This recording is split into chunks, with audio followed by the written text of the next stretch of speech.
All right. Oh my God, we finally made it through. What is I going on? thought we We're were live. stuck like that There forever. we go. Finally. Welcome. We have Jeremy Reese joining Alien Scientist. We have Jeremiah Popp, Exotic Propulsion, Ancient Historia, Luke, Frankie of Tau, myself, and Mindful Exposures, Esro, quite the crew. To any Knuckleheads out there, happy Canada Day, and in a couple of days, happy 4th of July to all of you Americans with us. And Luke, you're out on the aisle across in the UK. Do you got any holiday coming up, or just No, not really. Coming up in summer, we have a holiday called Thank God He Didn't Kill Us, where we all celebrate the fact that the king or queen didn't kill us. Okay, right, because we all celebrate separating from your king and queen, even though we're still, I guess, in Canada at least. What is that called? Admitted. The monarchy? The what? The Commonwealth? Ooh, and we got Elkman as well. Jeremy, how are you? Jeremiah, you got something to show, or should I first play the parody that was made? Because I went a little far out. It's all pyramids, man. No, it's not. Pyramids all the way down. I'm gonna see if I can get a shot of this Van de Graaff doing its thing, but Okay, it's gonna be a hard shot to take. We'll give it a whirl later. Okay, do that later. All right. So first we will play my new editing skills, apparently. And it definitely wasn't made by Shem. Just in case anyone thought it was. Battery. Looks like the Indian temples that are carved out of the frickin' bedrock. 2 very boring minutes later. Yeah, I caught a little bit of this earlier. It's been pretty crazy. 1 nap later. Look at this shit. They're all pyramids. Everything was pyramidal to begin with. You've seen it here first. Yeah, it's weird. I'm looking that up right now. Like, look at this cement rebarred freaking fortification, and then just a dinky wood watchtower on top. But 3 arches worth of cemented caves going into the sides. Everything is pyramidal. This looks like they just took over some Navajo freaking mountaintop. It looks like the trench warfare of World War I. It's all the real stream. These look like military encampments. What? Some of them are from the Civil War. This is like. Are you crazy? Well, there is some interesting footage of. So, to give you reference, Jeremy, what it is this was a stream I did that then we edited down into a parody making fun of, as I'm trying to claim that everything is a pyramidal or from a macro terraforming, like, former epoch of, like, higher builders or something, you know. But clearly it is not, and there's just a lot of nature mixed in as well. But the photos are from the U.S. Civil War, as well as from the late 1800s through the U.S. It looks like an early Army Corps of Engineers, like, field handbook for, like, you know, ancient forts or something. You know, that's kind of what it looks like. The pictures.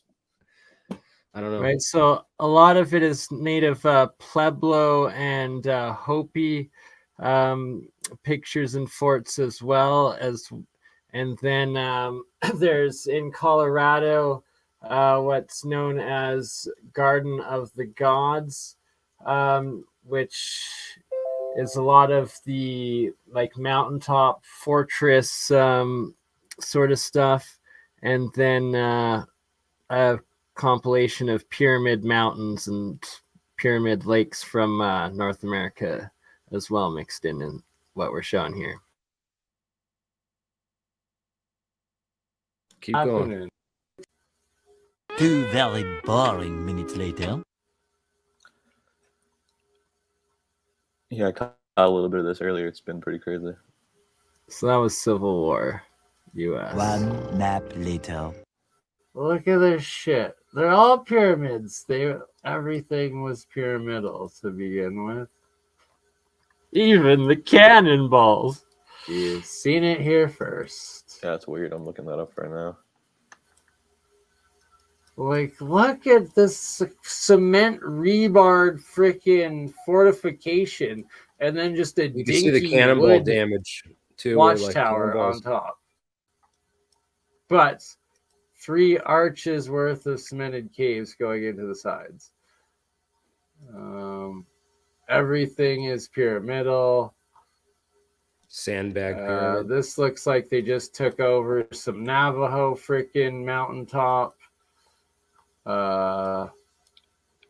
Looks like some guardians. Looks like another guardian. What? Like, huh? Are you crazy? Just mind-blowing. Absolutely mind-blowing. Oh, just the monastery here. No, the What's up, Nicky B? monastery made of the only surviving mud brick building castles from around the whole. After coming across those petrified pieces of wood and looking into it a little bit more, some of these places that are carved into mountains, that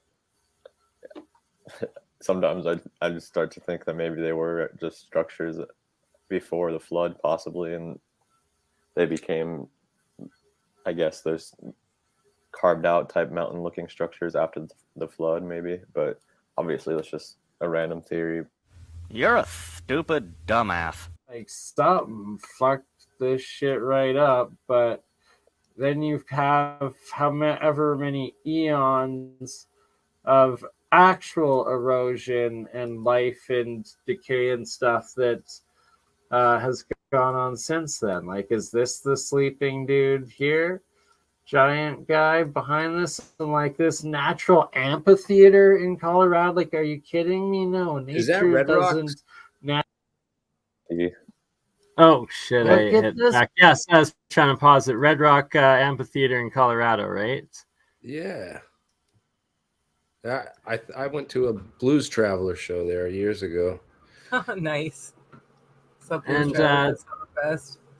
the South Park live orchestra symphony episode or video or whatever the heck it was, production was recorded there. It was pretty epic. I think it's like a year or two old now on Netflix. No, some streaming service. I don't know, but it was the first time I saw this, and just fascinating.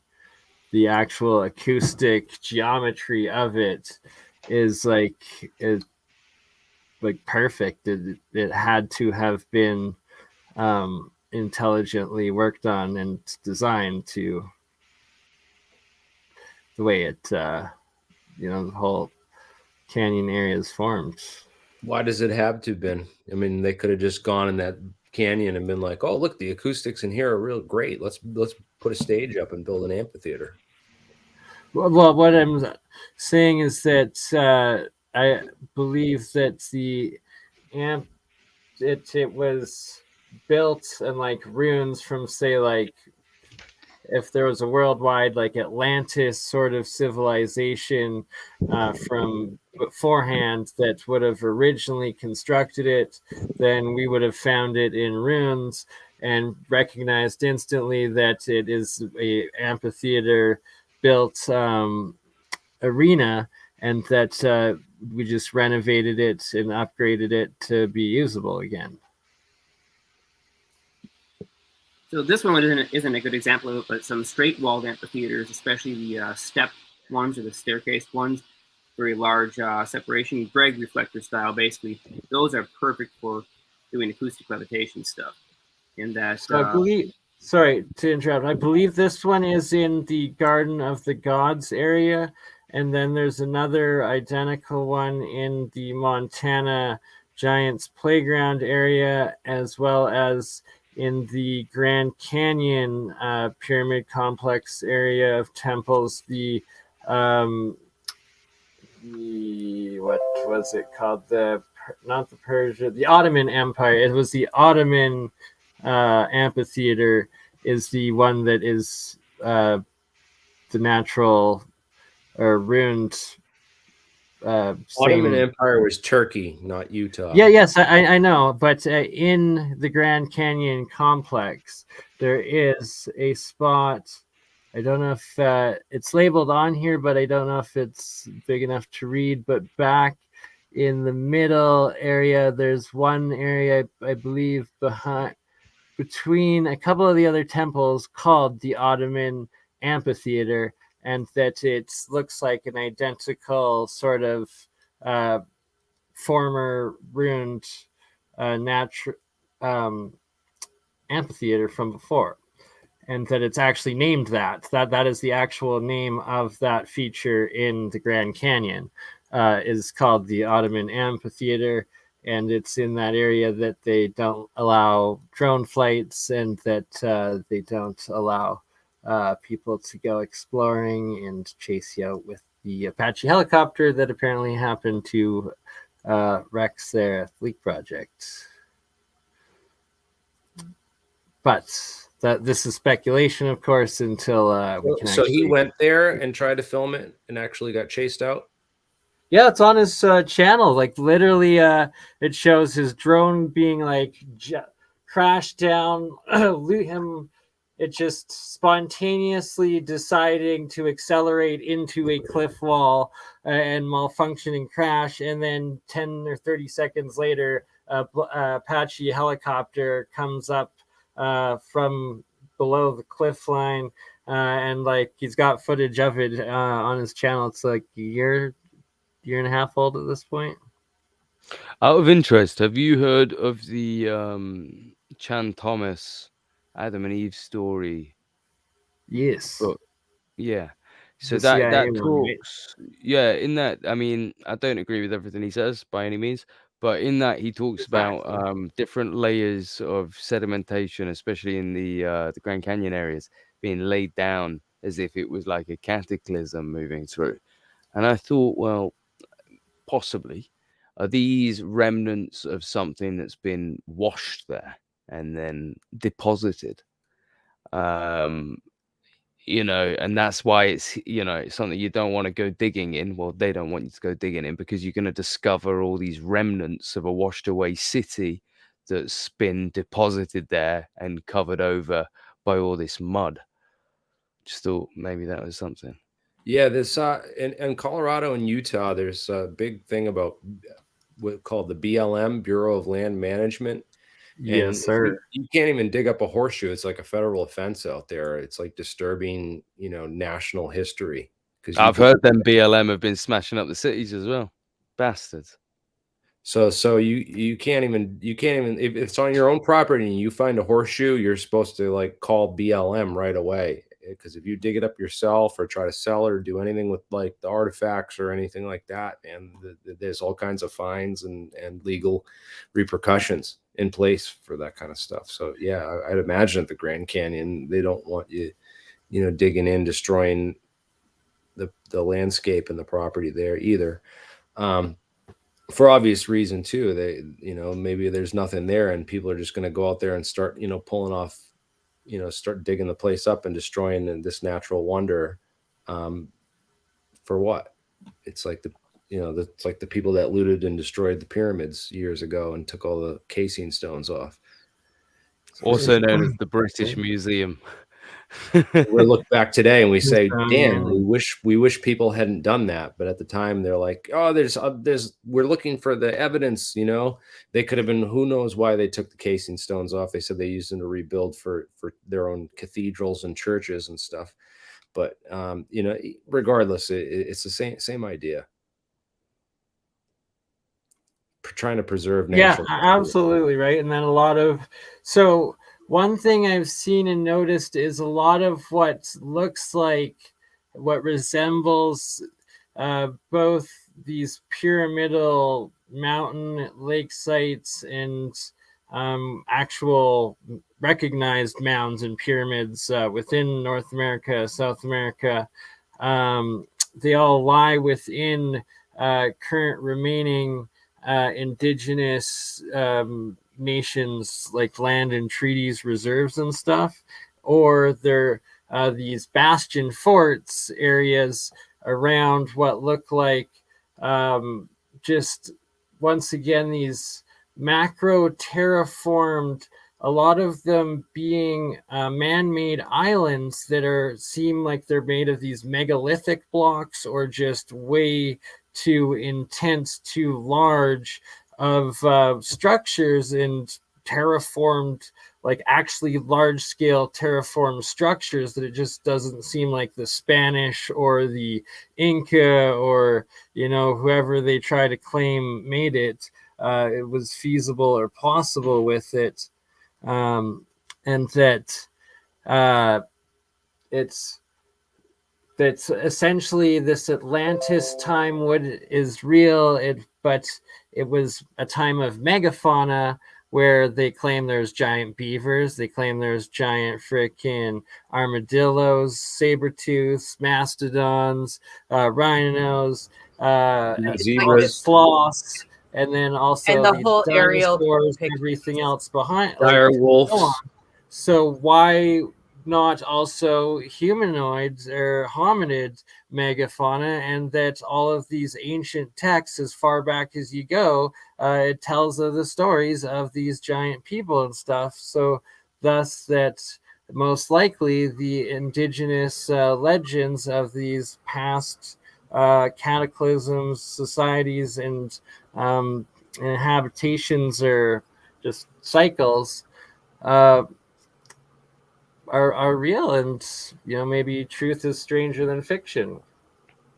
But yeah. So I knew a bunch of guys obsessed with this like 5-6 years ago, and they found actually a property owner. I'm not going to say where because they're still working on this, but he has some of these original mound sites on his own personal private property, and he's sort of given some of these friends of mine some expedition rights to go out there and start digging around. So I'm hoping if they do find some, you know, giant skeletons, you know, we'll be reporting it in a coming couple of years or so. But yeah, I thought that was interesting because they're into all this theory about the mound people and there being these giant skeletons that were buried in the mounds, and that the early excavators went and dug up all the mounds and basically hid these giant skeletons in the Smithsonian, and you know how the theory goes. So right.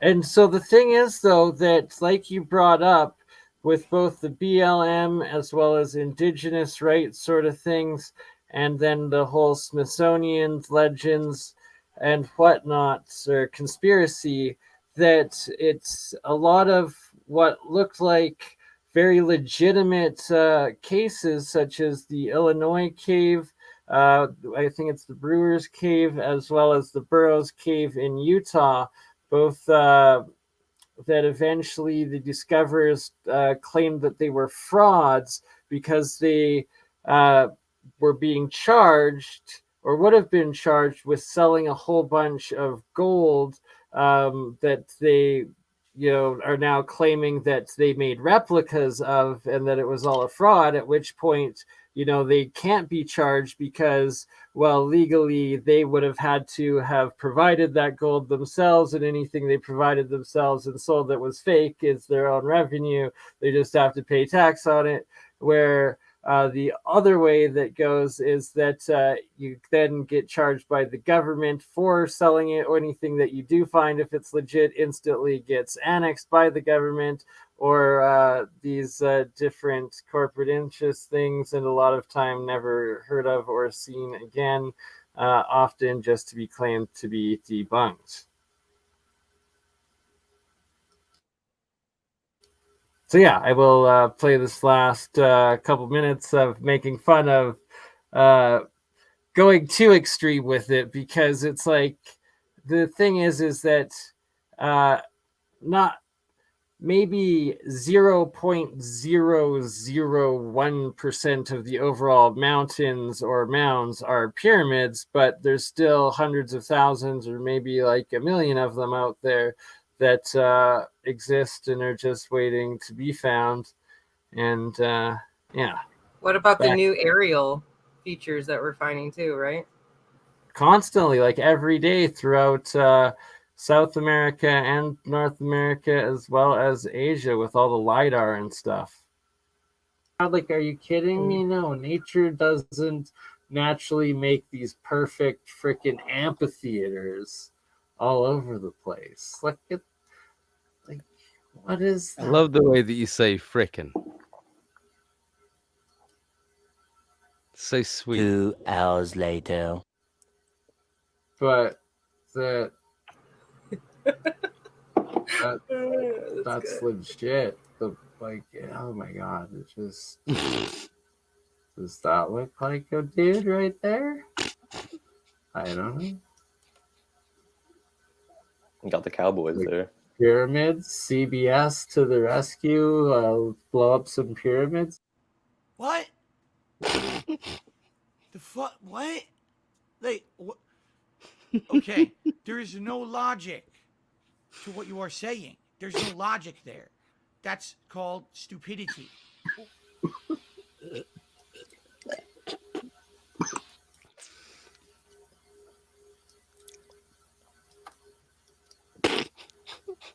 Many, many minutes later. Oh man, the progression.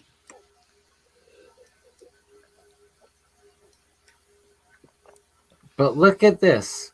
Cart ruts? Like, I don't think so. It looks like Maltese shit. Straight rock. How is it? 100% mud. No doubt about it.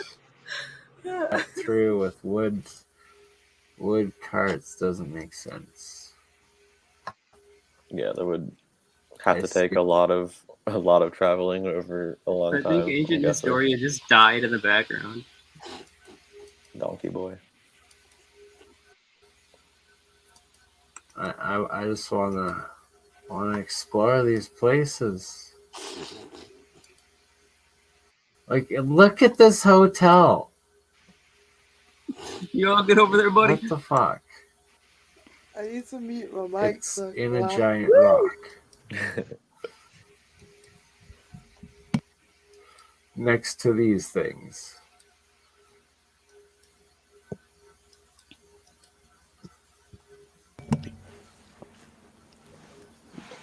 Eight hours later. Guaranteed.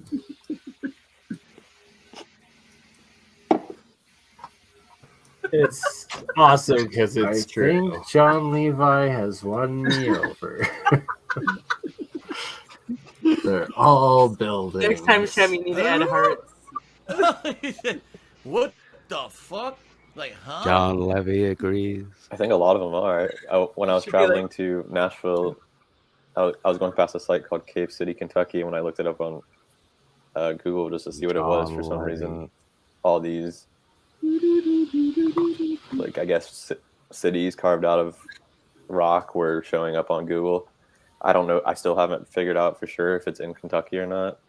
I couldn't find any information about it, so maybe Google is just giving me random photos from other places, but I wouldn't be surprised, though. It's fascinating, and it's more places than you suspect. And this guy is fucking stupid.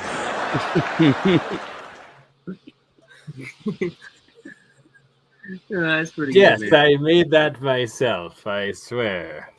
Can we all congratulate Shem on his transformation into Mario? And Zertis to Luigi, or is Oh. it vice versa, right? You know what? I was actually halfway through that video. I was considering going off shaving this little bit here, and then I was going to come back and be like Andreas.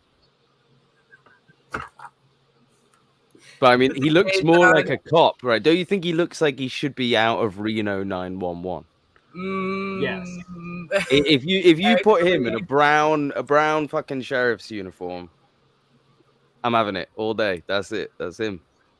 But he doesn't know the Jeremy, law. what He's do you that guy. make His of, I've first day never on the seen job him is- not in a Hawaiian t-shirt, at least not in real life. Ooh, Miami Vice. Yeah. Oh, good idea. Damn Yep. right. Now We this should your get. Halloween Should we put some money together? Should we get him a Hawaiian shirt and force him to wear it on stream? He's got like 20 of them, dude. That's Has he got any aviators? That's like his main Has he ward. got we should all- aviators Right? as well? If He's he's got 20 of them aviators with and a 2,000 Hawaiian shirt, episodes wearing them. I we've think actually for got. this Halloween, we should all We dress need as to each do. This is other. a Halloween thing. This needs to be an everyday No, thing. no. We This, need- I'm saying like we should all dress as each other, not just You can't do an Zertis. Andreas Oh, okay. impersonation. I'm just No, saying we no. need to get Andreas right now in a Hawaiian shirt and aviators on this stream. That has to happen. Yeah, where is he? I don't know. He hasn't been on WhatsApp in like a month. At this point, I've been considering sending out a pigeon. Put him on milk cartons. I will resend it on Facebook. I sent it on Instagram. And Have you seen this YouTuber? No, you should fox it. You should. But Anybody get that reference? You should fox it. I would like to show on, Robin Hood Men in quickly, Tights, 'cause this seriously? is in this is in New Jersey, right by you, Jeremy, or right by Mark, I guess, is it more? Quite the geoglyph discovery in the Bay, and done by Jim Dillinger. Attempt at a French Scottish accent. Do you want to Name see the that last movie. image that the man sent me? Look at this. Right, it's on screen. So you're gonna have to put. You're gonna have to make me. You're gonna have to make me the middle screen because this is horrific. Should be called. I can the wait. Don't worry. First Khazarian. Yeah. Because I'll tell you quickly. Okay.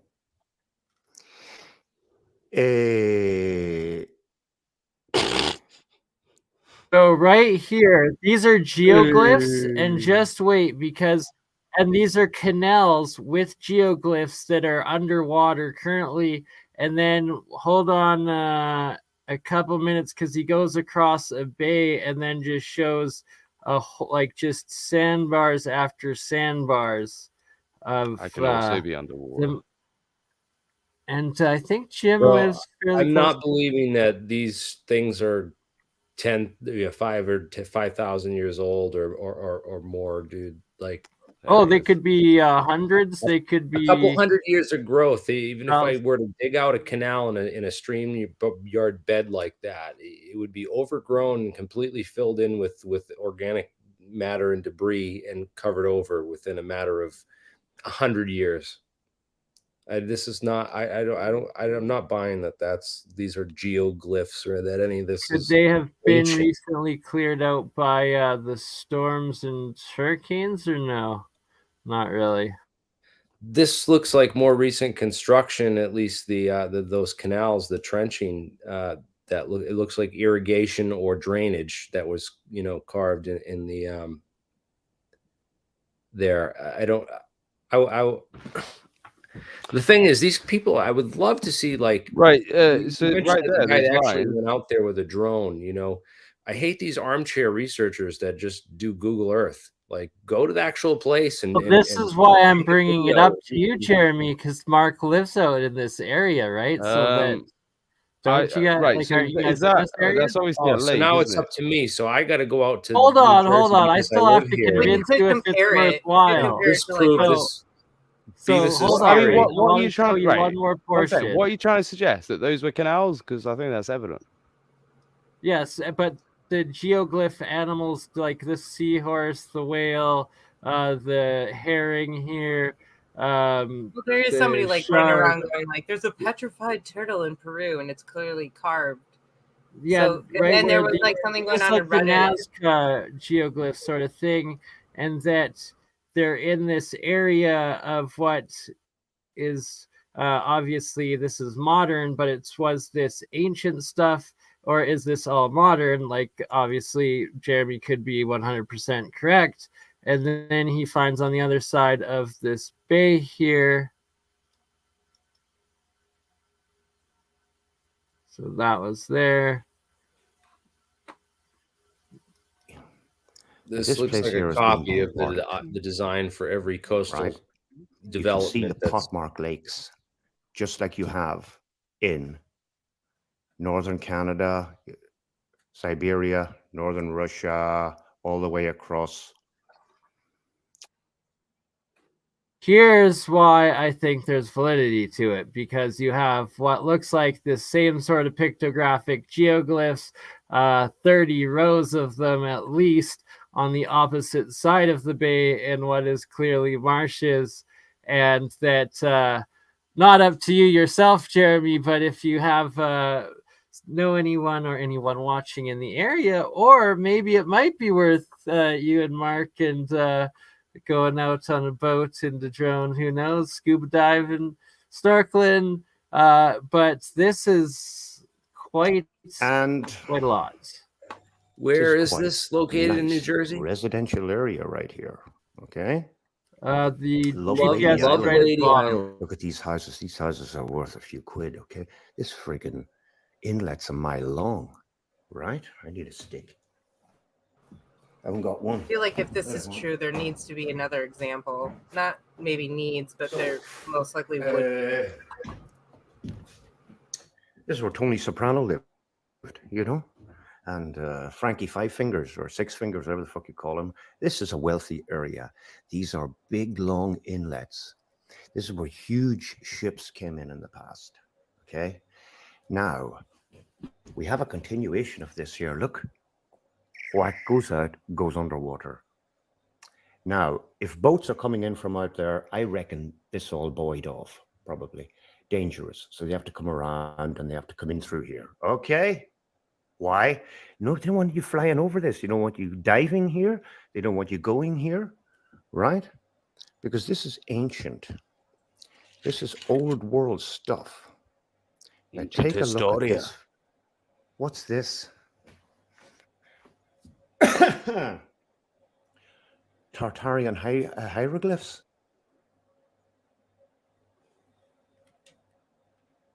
Northern Canada, Siberia, northern Russia.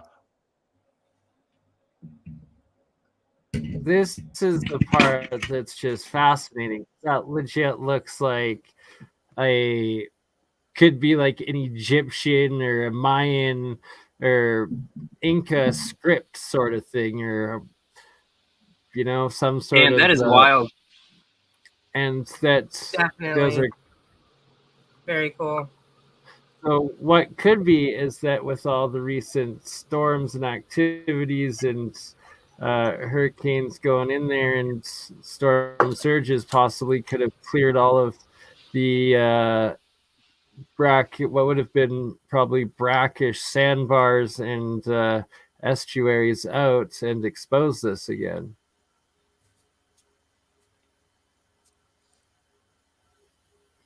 So Arnold Pond. Like, look at that right up there too. Collins Lower Tide Pond. Look at all of these. Like, that is 1000% not pareidolia. That. What's interesting, right, is in Boston they had this was what Boston looked like. Most of it was all fens. It was an actual island, and they actually filled it all in, the entire back bay, with a massive construction project, and filled in all this dirt into the area. And but these things look a lot like wet marsh or wetlands and stuff. And these canals that you see that are dug I'm almost saying they're certainly man-made, like after the fact, and I bet you there's some prehistory to that. It's either dredging or canal making as a way to basically to gain access to this hard to this would be impossible for you to have ancient civilizations on this type of land. If you've ever tried to walk in this type of Even now, accessing that's probably Yes. ridiculously hard. You can only see it But probably they by dug drone. these canals for the purpose of accessing these hard to reach areas through boat by Probably boat. farming shellfish, This is like stuff the like that. PNW. Or Yeah, quohogs and shellfish, Remote and areas. Yep. this would be a great area. You'd find you go quahogging in there. I bet you pull out you could pull out 5 pounds of clams in a couple hours. So yeah, I would see. I've been in areas like this. This is most of where I grew up in Massachusetts and Rhode Island. Philadelphia, this oh area. yeah, New Jersey.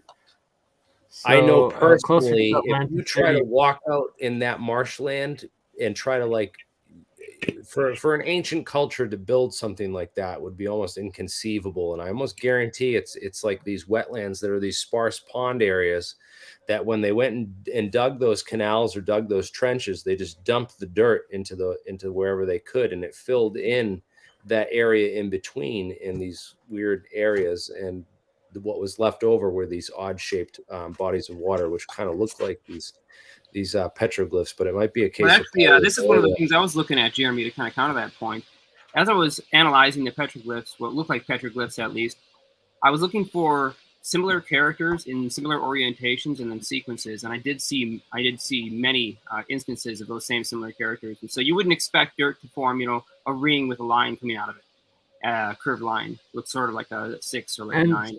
So there's specifically, this sort of stuff is obviously all new, and that it's might have been potentially rebuilt, reclaimed off of what was, Atlantean or a seafaring thing from 6,000, maybe 12,000.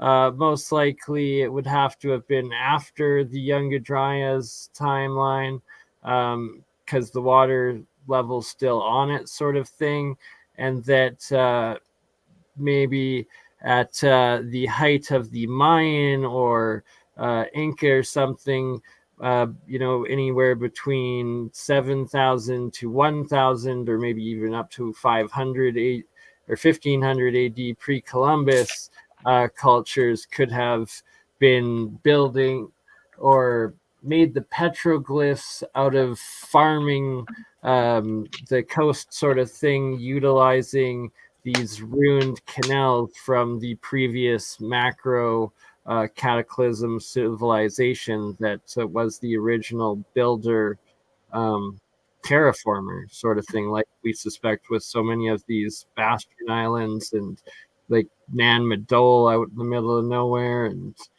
there's so many new examples.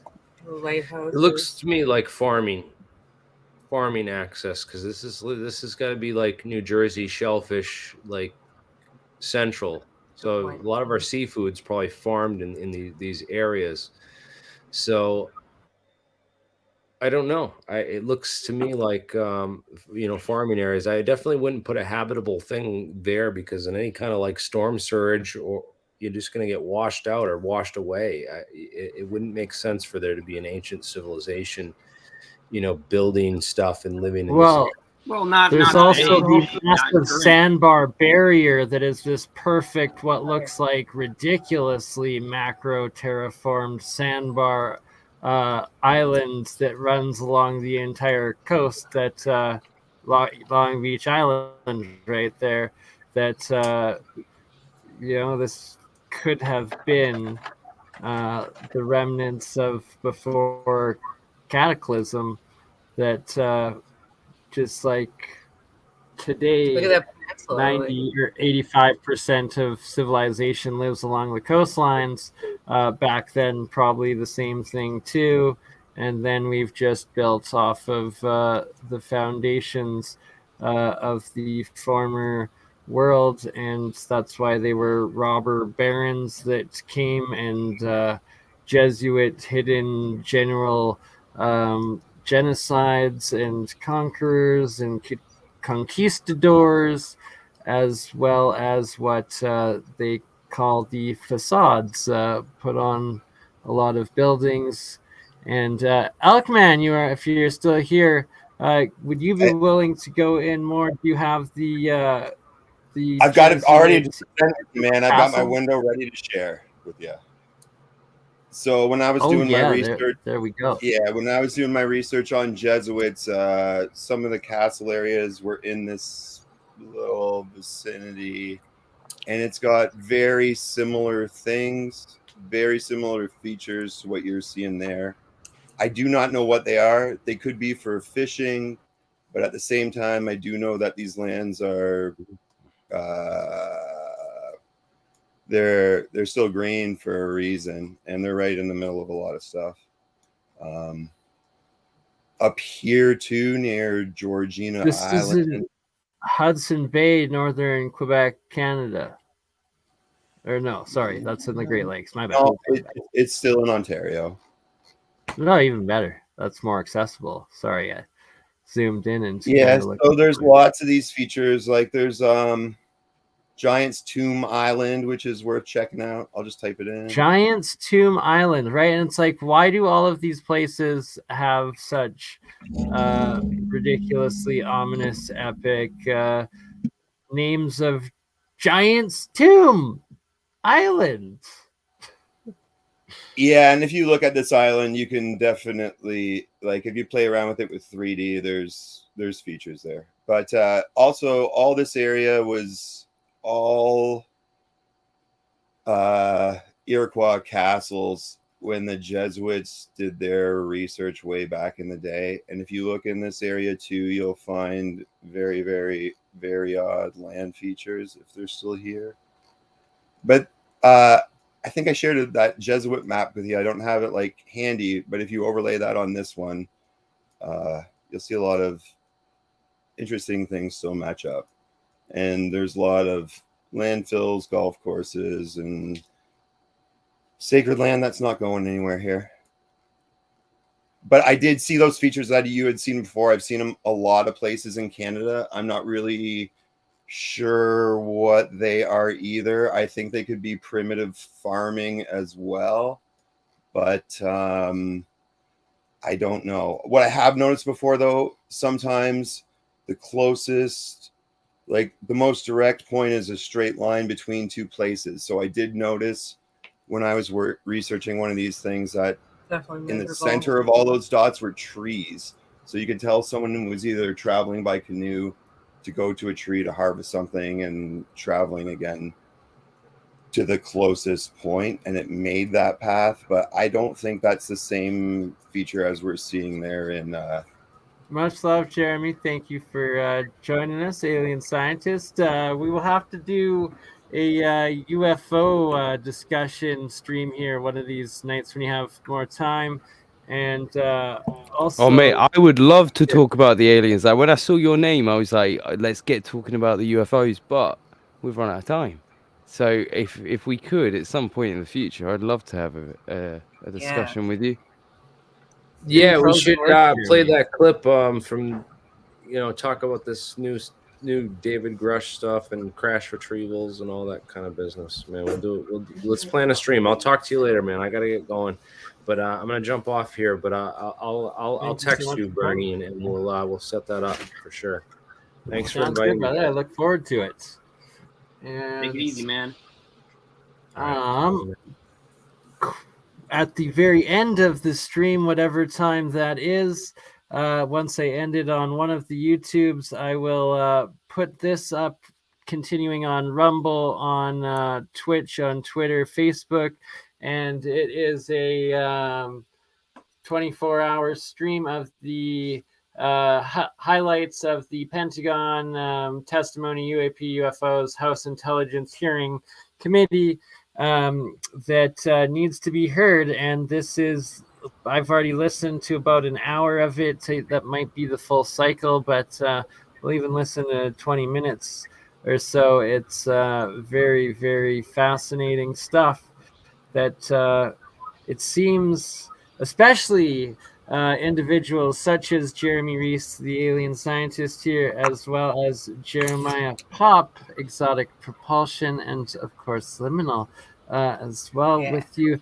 are actually eons ahead of anything official or any of the civilian government knowledge as far as and academic science goes of understanding the reality of it, but that they're actually really curious and finally acknowledging that it is all real.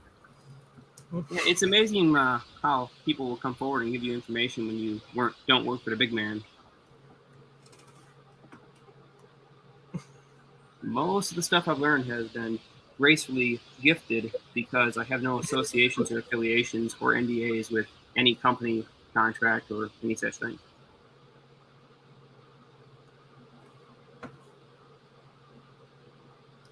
Were you wanting to show off a little experiment here, or Luke, Sarah, do you guys got anything to show and tell? I did forget to tell you that video that you guys were concerned with the copyrights have already uploaded to YouTube, so it's already been checked for that.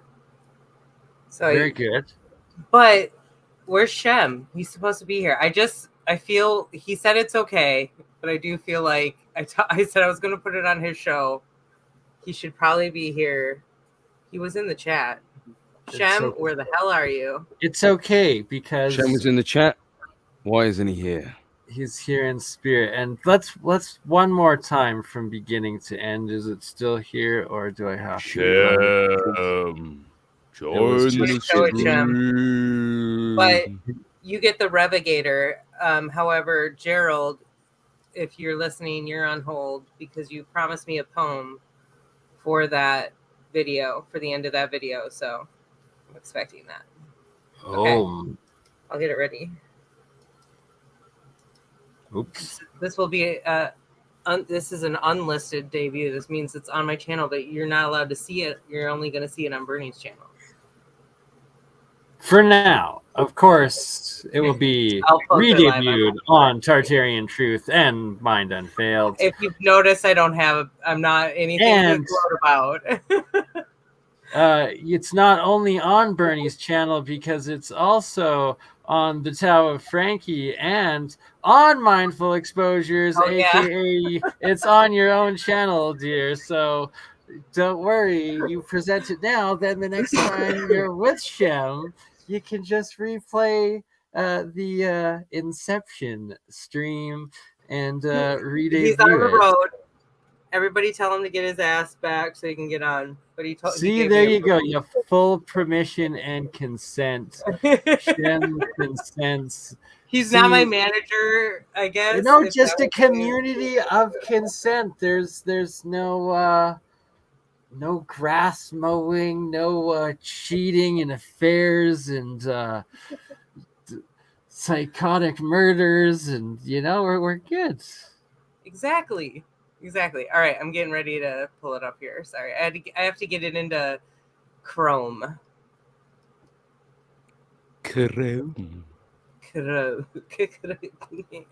Yep. Exactly. All right. Do you see it? No. No, not you. Sorry. Settle down. Just kidding. There we go. Oh, I see everything. Never. All right. Wait, do I need it? Okay, let me know if you can hear audio.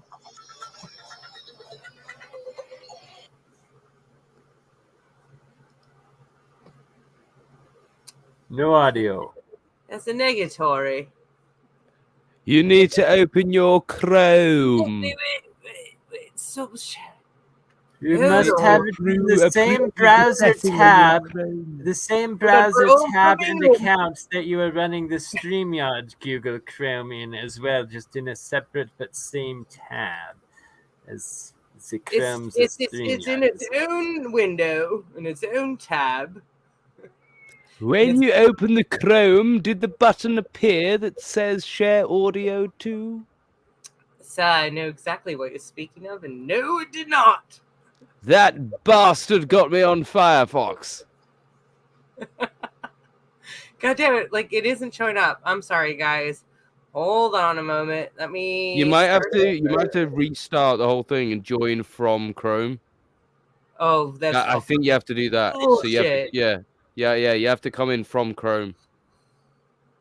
It's planned obsolescence, eh? I'll see you in a moment. A goddamn insult, I say. In the meantime, in honor of. Hello, good sir. What's going on? What's happening? Not too much. Just enjoying some tea. Look at this freaking battery. Looks like the Indian temples that are carved out of the You freaking need to bedrock. stop tricking me with fake versions of Shem. 2 very boring minutes later. I Like, I demand ordered this Shem. earlier. It's been pretty crazy. 1 nap later. Look at this shit. They're all pyramids. Everything was pyramidal to begin with. You've seen it here first. Yeah, it's weird. I'm looking that up right now. Like, look at this cement rebarred freaking fortification and then just a dinky wood watchtower on top. But 3 arches worth of cemented caves going into the sides.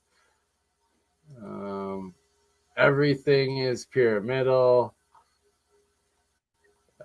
This looks like they just took over some Navajo freaking mountaintop. Looks like some guardians. Looks like another guardian. What? Like, huh? Are you crazy? Just mind blowing. Absolutely mind blowing. Oh, just the monastery here. No, the monastery made of the only surviving mud brick building castles from around the whole.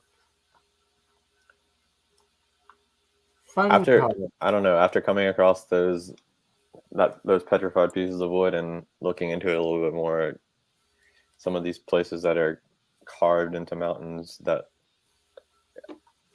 sometimes I just start to think that maybe they were just structures before the flood, possibly, and they became, I guess, there's carved out type mountain looking structures after the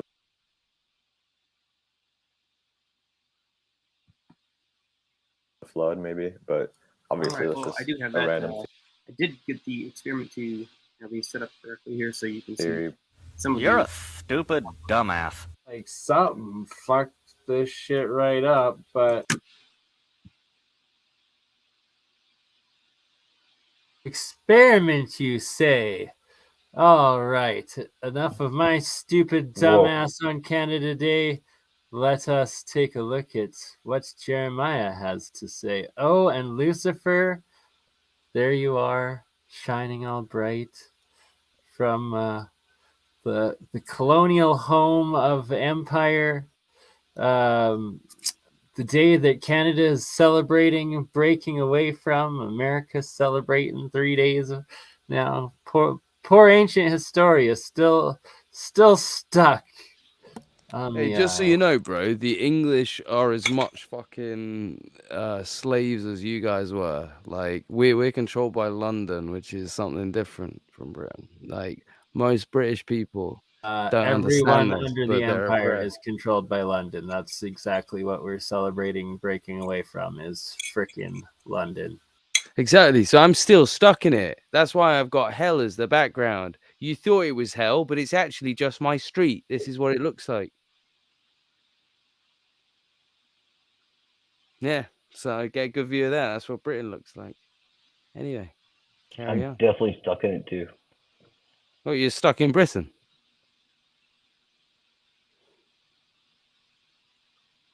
America. America. Frankie is in America. Land of the free. All right, so hopefully this works.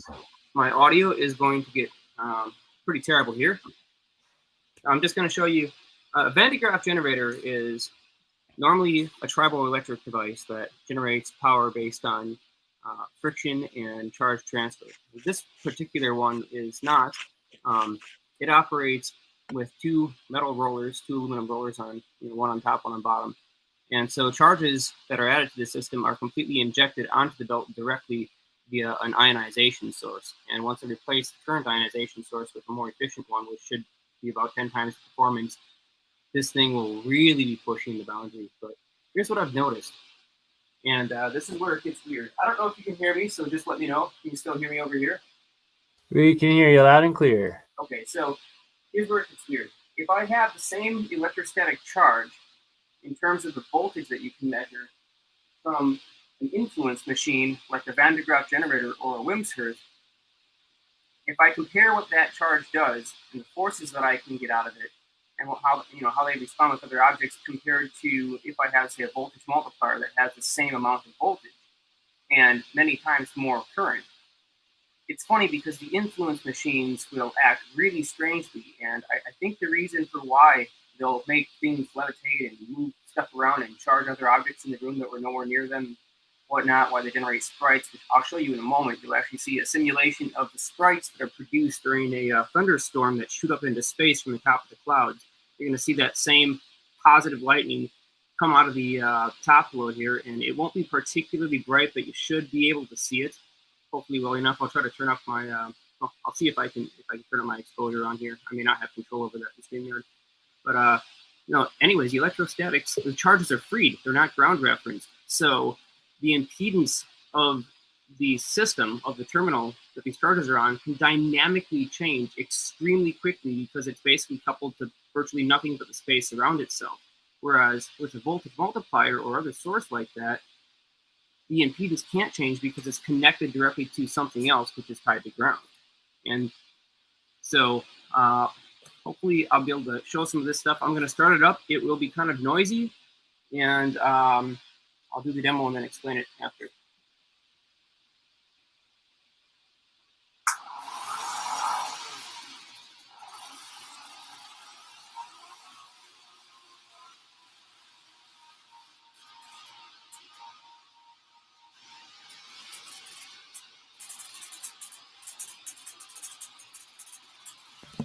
Anyone else think this looks like a fucking horror movie so far?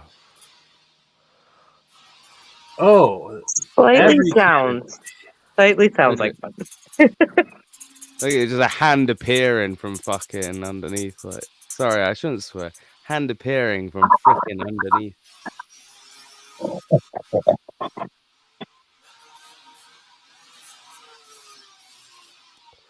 Go on, bro. You touch that electricity. Freaking laser beams and plasma arcs on Canada Day, all right? Freaking laser beam. Yeah, that's fun. Make a fire. I have this video of Jeremiah shooting bolts out of his hand. You probably should upload that too. Do you mean like electric bolts or like bolts? Yeah, it's a short video of him making a fist and shooting like bolts at a wall. It's pretty good. All right, so that horrific sound is off now. Anyways, that's the charges will tend to change their impedance, which means that the voltage can go up or down freely once they're there because they're free to move around. This is part of the whole flying saucer tech. So to bring back in this UAP phenomena, flying saucers inject charge into the air around them or use a mechanism to ionize the air through radio waves. And basically this makes the air very conductive. So now it can be moved by magnetic and electric fields quite easily. Ironically, the idea is still valid in deep space because you can use the relativistic acceleration of electrons and pull them against an orthogonal axis to also propel yourself through space, basically with your own onboard recycled propellant being the electron cloud. So the technology is viable, but you do need free charges that are not attached to ground that can move around. And the way that you do that is by carrying them physically with some medium or having basically what we call the perfect diode. which doesn't really exist. So we just use, charge transport. This can make stuff fly. And if we get enough potential, which I'm working on a new version now that will, then we'll be able to do some demos of fairly heavy things that you wouldn't expect to be able to levitate, sitting there floating. I will fly. I will do it. I still want my flying car, man. I'm shooting after it. With everything I got. I still want my flying disc before it's all said and done, and it's. We'll get you your flying dick. Don't worry about that. But first, I want to hoverboard dune buggy. Oh, I guess there is one more thing I can kind of show here too, which is this thing. This is a weird little project by Richard Mahler. The flying proto dick. So nothing special about it. It's just a ball with two stainless steel nuts raised on the sides, and so the ball is stainless. The nuts are stainless. So this is going to be able to take pretty well. We can't hear you, child. You're too far away. Okay, so sorry. So it's going to be able to handle a hydride solution pretty well. And what's going to go inside of it is, and I've just got these here. So you're going to lube up the ball, is that what you're saying? Chlorinated tungsten electrodes. The 2% thorium content in these electrodes is radioactive, and it's a beta emitter, so it's going to pump out electrons. It'll help stimulate the gap. And so two of these electrodes are basically going to go inside, and they're going to be spaced pretty close to each other, so that when an electrical arc occurs between them, the entire sphere will be filled with a hydroxy solution of water, and it'll be so full and basically degassed that when the plasma, in terms of the arc event between the electrodes, occurs, the gas has nowhere to go. It's a pressurized vessel, so the electrons go flying off, and the protons completely destabilize because they can't physically move away from each other. So once the electrons get stripped off, they would normally just recombine. They swirl around the conductive electrolyte and recombine. But in this case, the pressure is so high that they have no place to go. So everything kind of takes up less space. The protons slam together, you get fusion of hydrogen into helium. And then all the freed electrons that need to come back into the system later will actually be initially pushed off and collected by the ball. And then you take those against an external reference, like a ground, and you can just pump power into and out of this thing using water cavitation and fusion as a catalyst.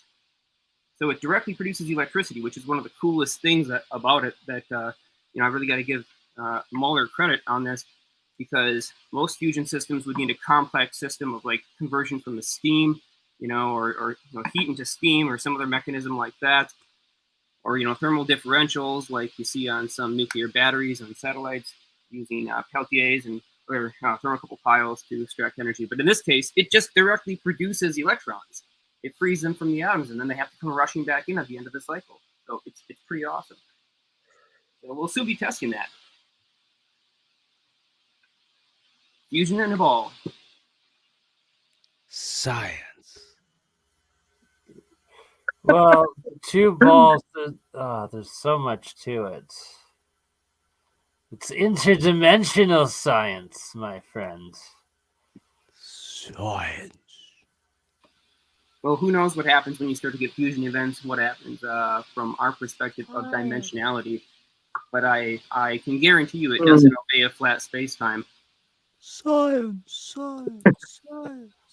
Did you say flat space-time? Oh, dear. Be careful about... Well, I said I can guarantee you it doesn't obey a flat space-time. Who cares?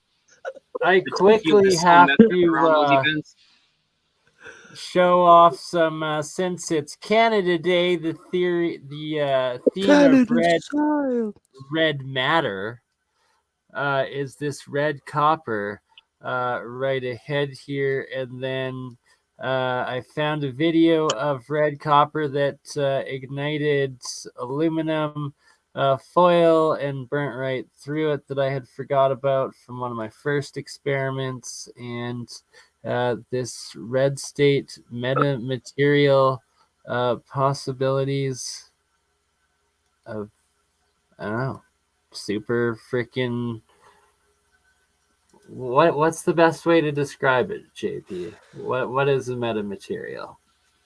The breakthrough Well, in the that simple it definition, it's a material which possesses properties not found in nature. But I would actually look at it more, I would redefine it as a material which exhibits exotic properties not expected of its composition. So this would be, materials that have really complicated geometric forms or are made of certain exotic materials such as left-handed spin molecules entirely composed and arranged in a certain lattice. Those kinds of things exhibit weird properties. Viktor Grebennikov with a left-hand spin chitin in this specifically shaped geometric cell of an insect wing is another fine example of that. So, and then the water forming its own hexagonal shape when it goes into the exclusion zone and forms this easy water with a higher energy state, as Gerald Pollack discovered. So there's lots of examples where we see the importance of structure and charges in motion, where they do really strange things gravitationally, energetically, and I think they all operate by screwing with the local rate flow of time, or you could say, interacting with a large amount of energy to create an energy imbalance so that the refractive index is changed.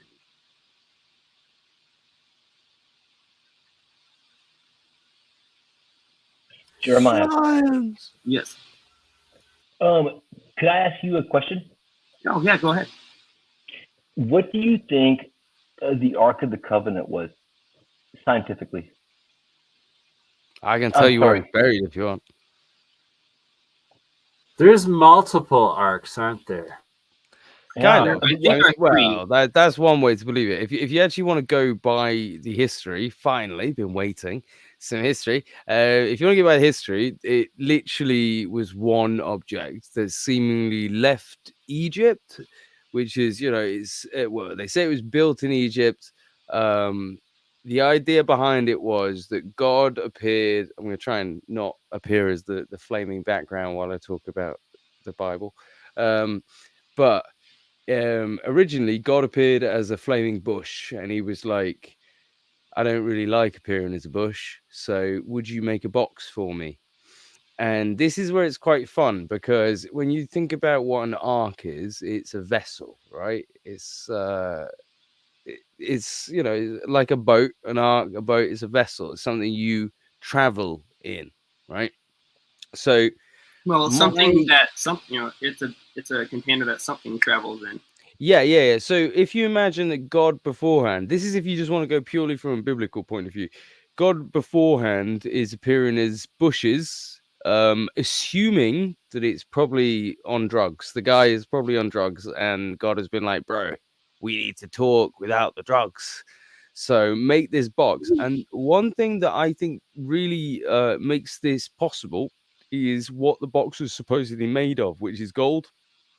I know that gold vibrates at the same rate as water, and we're 70% water molecules. The molecules in gold vibrate exactly the same.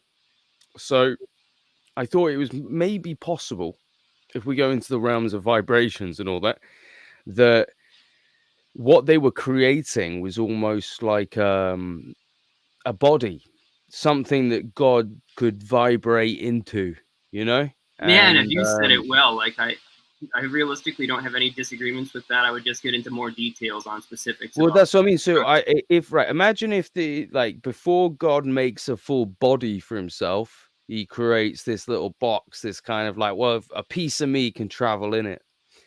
And they call it the Ark of the Covenant.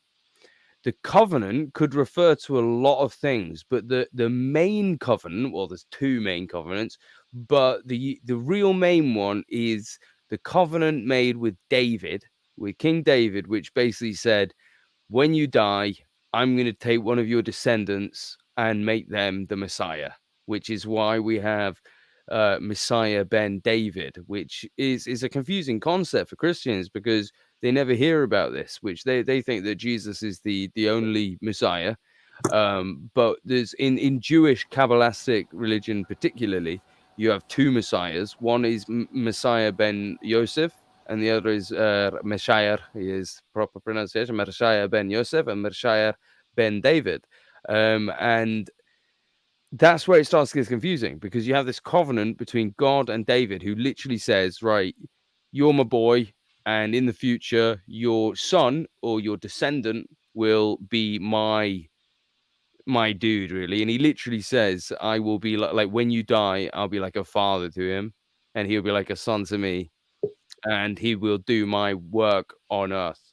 So people, the Christians in particular, were very hard to try and like portray this one as being Jesus when it's very clearly not.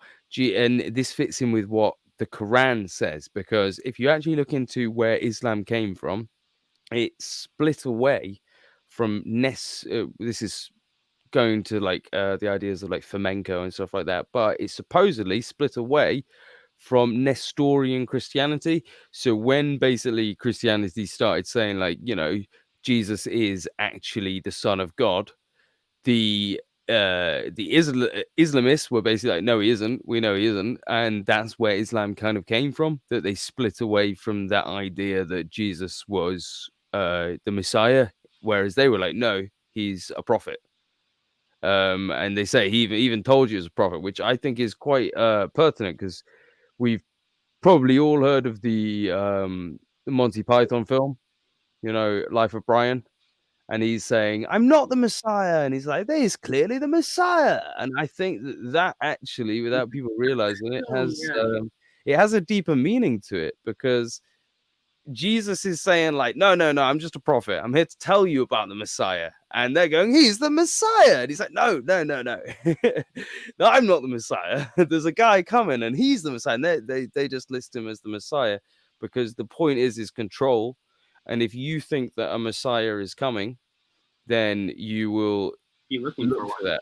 Whereas if you think the Messiah has already been, then you'll behave different. Like, oh, Jesus, he came, he died for my sins, he got crucified, and now I'm saved. Thank you. Cheers, Jesus. Whereas if you understood that there was like a second Messiah coming, and there was, well, an actual Messiah coming, and there was like a something in the future, you'd behave differently. Do you know what I mean? Oh, I agree that you'd behave differently if that was the case. I don't necessarily agree that that's the case, but it's something interesting. No, 100%. But I think that Jesus, like from my point of view, like what I've researched, like Jesus survived his crucifixion. He was a mortal man who knew full well what he's doing. He did. He spoke to God, pretty certain through some type of hallucinogenic drugs.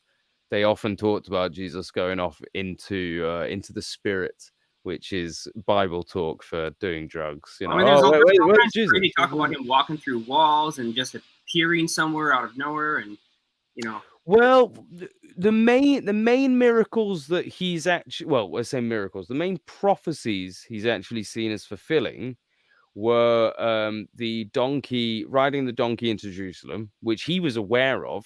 He literally said himself that he was aware of that prophecy, and he knew that it would stir a riot in Jerusalem.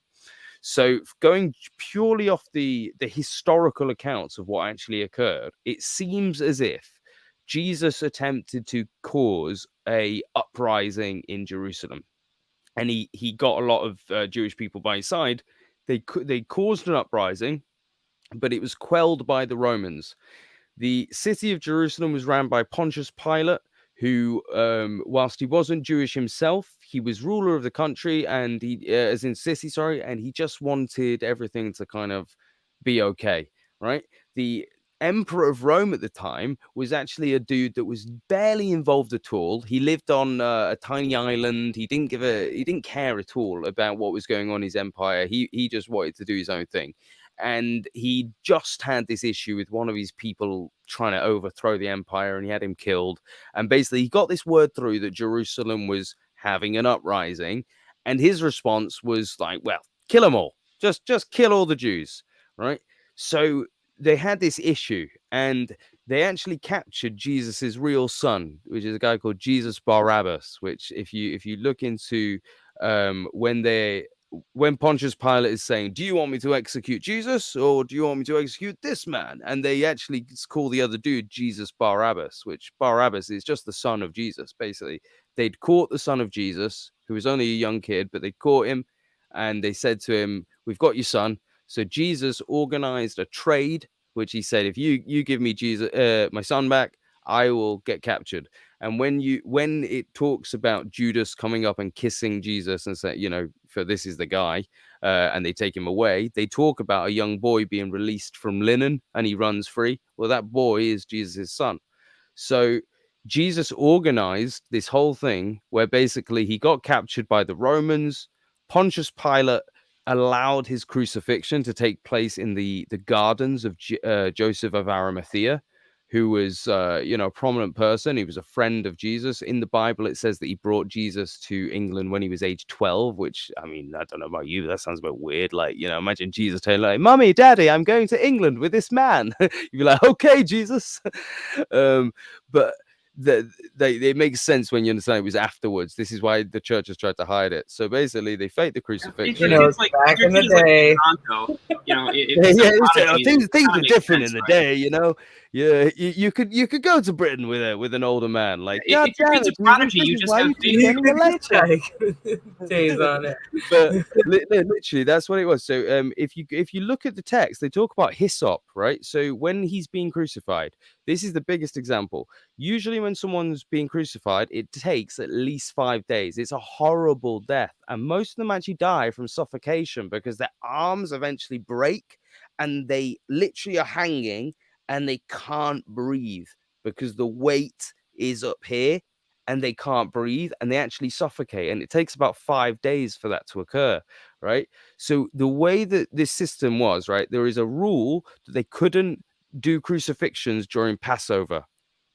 And the Romans abided by this because they understood that the Jews would get livid if you broke this rule. So Jesus was actually set up to be crucified on the Friday before Passover. It began on the Saturday, right? So they only had a short amount of time. And he was crucified with 2 other dudes that were thieves. At the end of the night, they came to the people. And they actually broke the legs of the other 2 thieves. And again, this is in the Bible. They broke the legs of the other 2 thieves because when they break the legs, the same thing happens. Your weight is pressed down and you suffocate. But with Jesus, they didn't. They didn't do the same thing. It's like they'd been paid off, basically. They've been paid to just allow Jesus. And he'd been given hyssop, which is essentially old world morphine or heroin. Again, this is in the Bible. A woman comes up and squeezes a sponge into Jesus's mouth and it actually says hyssop. It's literally squeezing. Man, I never knew that. That is super. Yeah, it's squeezing literal morphine into the mouth of Jesus so he gets knocked out, right? The guy is surgically knocked out. All right. And you got to remember as well, Jesus was from the Essene group of the Judaism, right? So the Essenes were known as healers. They were aware of this stuff. So anyway, this happens, they release him, his body goes to Pontius Pilate, and when Joseph of Arimathea goes to claim the body, in the actual text, it doesn't say corpse, it says live body, like that release the live body back to Joseph of Arimathea instead of corpse. So basically what's happened is Jesus has had a fake crucifixion. He's appeared to be dead at the end of the night because Passovers began. The Romans have broke the legs of the other 2 thieves and just killed. They've died. But Jesus, they've been told not to do that with. So he appears dead. He's unconscious. And they're all like, yep, he's pretty dead. Everyone sees him like, yep, that looks pretty dead. And then they take him down. They put him in in the cave. And that's where he gets worked on with some healers that basically bring him back and say, look, you got to leave now. So he has to leave. He has to leave all those areas because he has to go somewhere where Rome doesn't control yet, because obviously he's wanted. And that's 100% what the records would show is happening. I mean, even the Da Vinci Code kind of goes into it a little bit. Obviously, you don't believe that shit, but it talks about him having a family and therefore being human, and it destroying the religion. But it's the same thing. Because if people understood that he didn't, come back from the dead, he just faked it, then that's where it starts to unwind the story.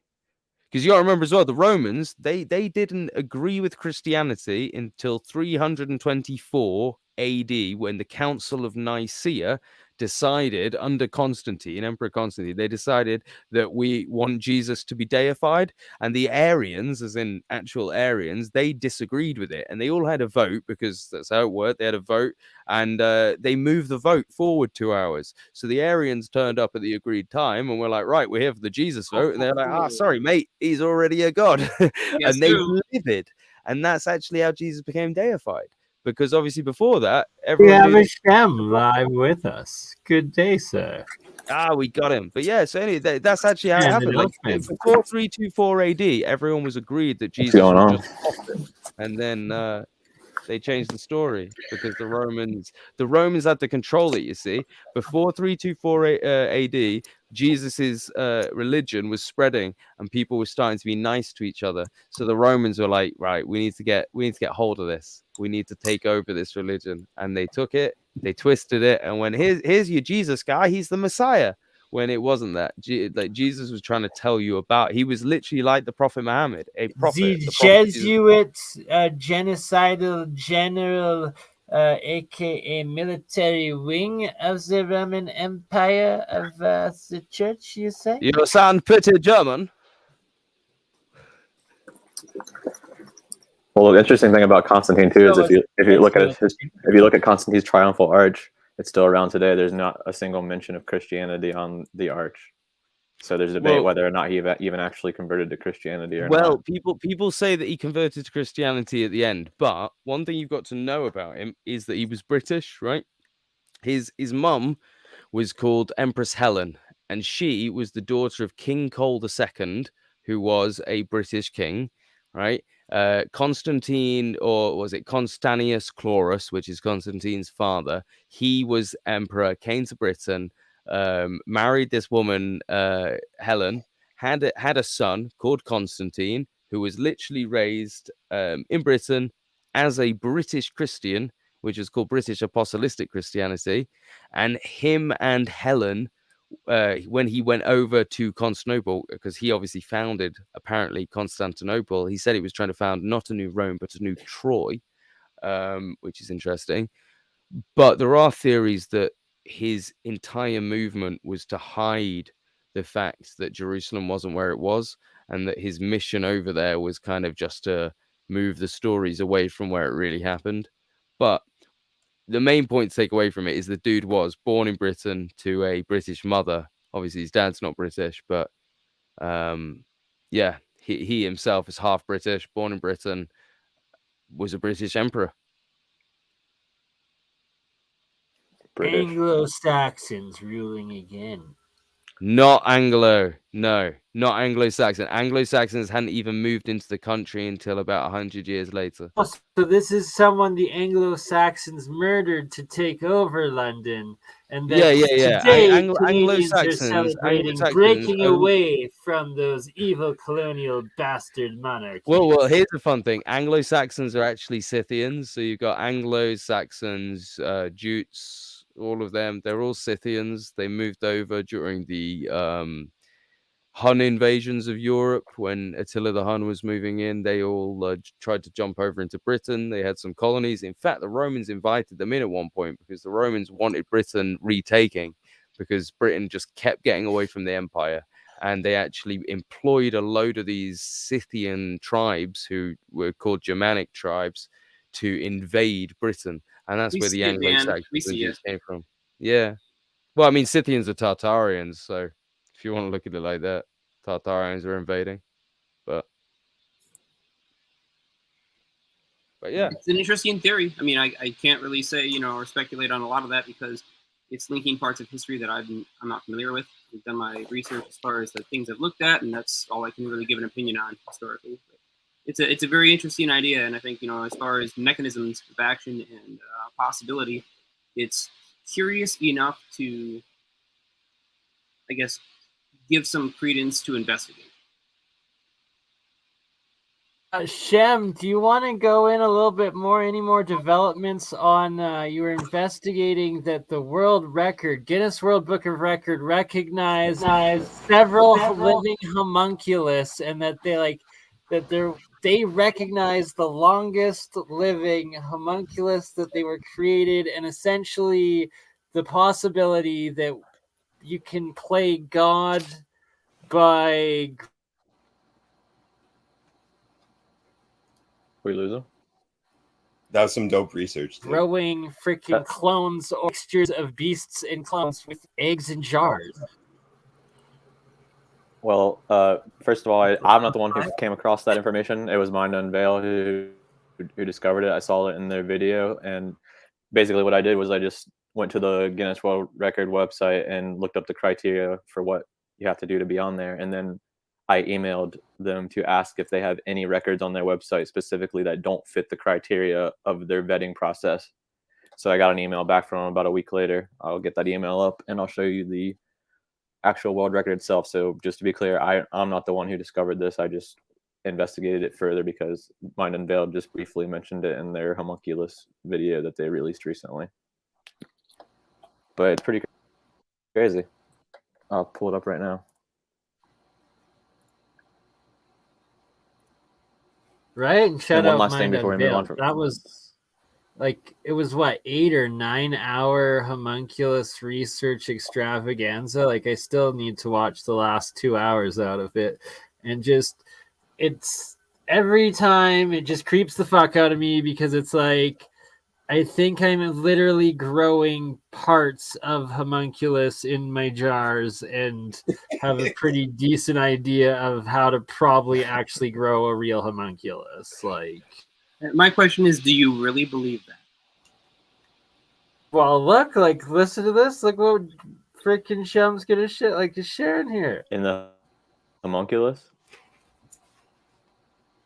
Like, Guinness Book of Records, like, accepts that 400 or Very 500 year different old opinion on it. things, but then the process, I think it's legit. Like, from some of the shit I've grown, just like what look like blood cells and like basic building block cells of what you'd fill with your homunculus genetics. Well, I guess I'll bring up this theory too, which we haven't talked about. And just imagine what if, say, your system that generates that very strange, unusual gel, what if that contains proteins that didn't exist in the original samples? I mean, wouldn't that be kind of a fascinating phenomenon? Well, that's what I'm saying. Like, the gel is like the nano cell building block things that, like, when you insert the genetic material into or whatever the heck, it just naturally reproduces and turns into whatever the heck you want. Like, it could be as simple as saltwater jars with a little bit of current, and you can play God mixing your own DNA with like a freaking female tiger egg, and if you did it right, you could potentially have a half human, half tiger freaking running around. Like, I don't know, maybe.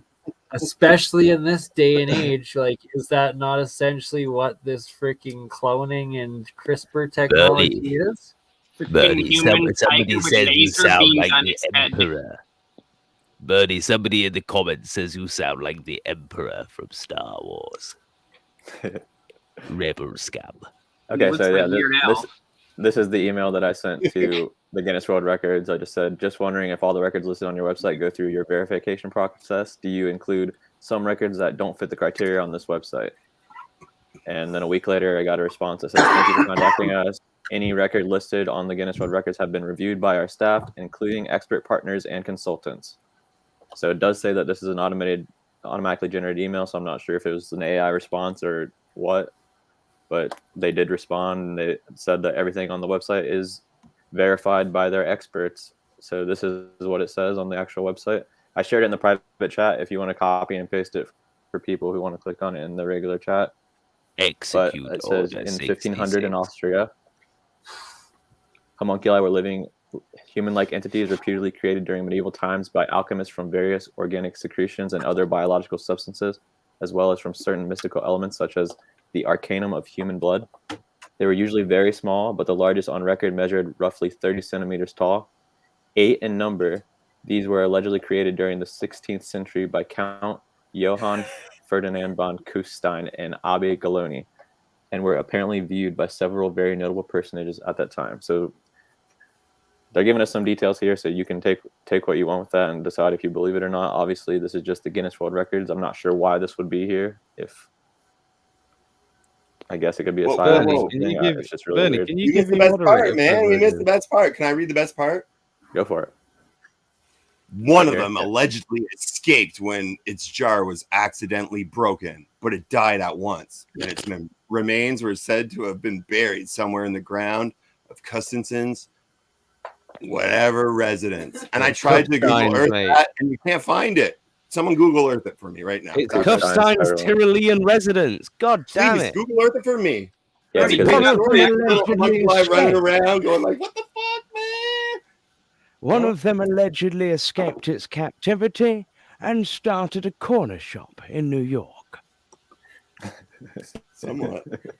Yeah, apparently they have to be inside the jar in order to stay alive, according to Hermes had these guys around too, according to the Alchemist text and such. So I'm afraid the Star Fort will be quite operational. What do we got going on here? Oh, there we go.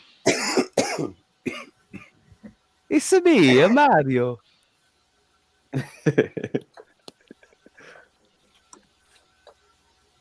Are you looking at some homunculus? Homunculi? I'm afraid not. Quite possibly. And trying to get this. Where is that friggin' one? I think is this it? I'm afraid the Star Fort is quite operational. Look. I am not your father. There we go. Still learning Streamyard.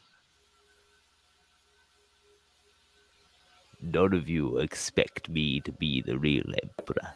then you have however many eons Cute of kitty. actual erosion and life and decay and stuff that has gone on since then. Yeah, so what do you have in those jars? Are those sleeping actually, dude are you trying to here, create a homunculi there? Or is giant guy behind this, and like this natural amphitheater in Colorado? Like, are you kidding me? No, Believe it or not, but doesn't each one of those jars naturally actually make contains one of my children. amphitheaters all over the place. And there he went there. What is that? And on that bomb, That's the whole debate, though. They talk about whether you need to have 2 organic hours material. later. But whether you need to have. Hey Jem, can you believe this video someone's made that looks that's exactly legit. like your work and uses all Oh your my video God, clips? Isn't that So weird. insane? Does that look Yeah. like a dude right there? Well, I did share all of the stuff with people so they can make their own. You got the Cowboys there. Pyramids, CBS to the rescue. Blow up You have some a human pyramids. torso in the background.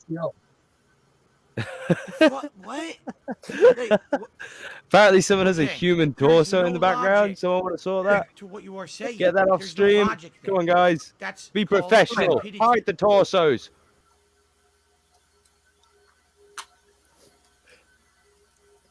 The T-shirt thing. No, I'm still making parodies. It's just on another channel. Many minutes later. Will someone please hide all the torsos? The health inspectors will be But here look soon. at this. Cart ruts? Like, I don't think so.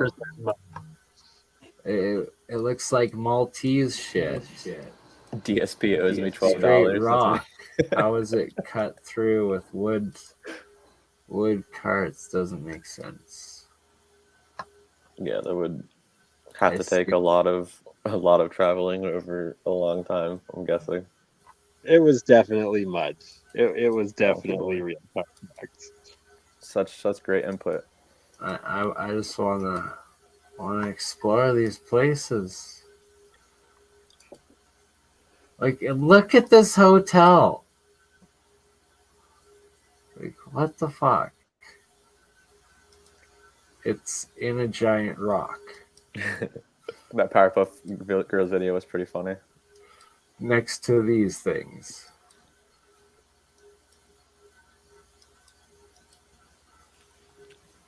Imagine if shapeshifter meant he was just like a really good dancer. Later. Like, you know, maybe that's it. Like Jesus was throwing shapes. He was just like fucking going for it. He was like the Michael Jackson of his era, and the I Romans were like, we think need to John kill this guy. Levi has won me over. They're all buildings. What the fuck? Like, huh? I think a lot of them are. When I was traveling to Nashville, I was going past a site called Cave City, Kentucky, and when I You looked guys it up are on really dumb. Google just to see what it was, for some reason, all these, like, I guess cities carved out of rock were showing up on Google. I don't know. I still haven't figured out for sure if it's in Kentucky or not. I couldn't find any information about it, so maybe Google is just giving me random photos from other places, but I wouldn't be surprised, though. It's look at that. Fascinating, and it's more places than you suspect. And Do you think it's offensive to call them experiments? You should call them children.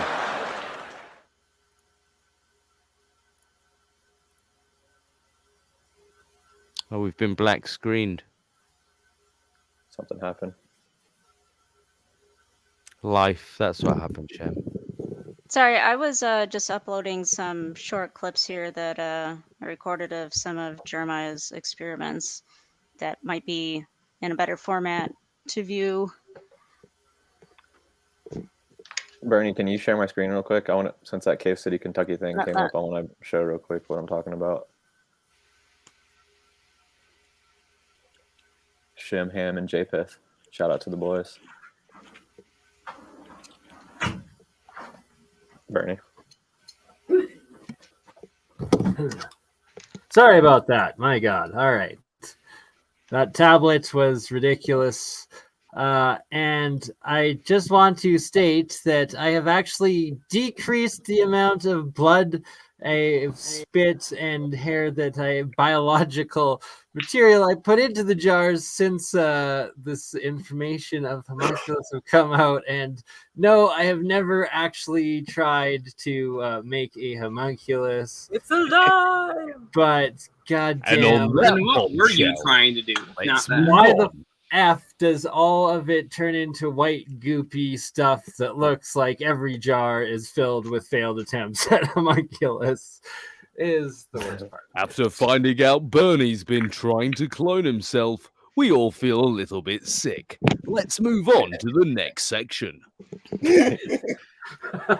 Well, we could get into there is one particular reason why you might want to link your DNA. If you want to create a temporal reference point using a high voltage scalar emitted potential through a strong rotating ionic field, which is one way to potentially approach making a portal or a wormhole, as you might think.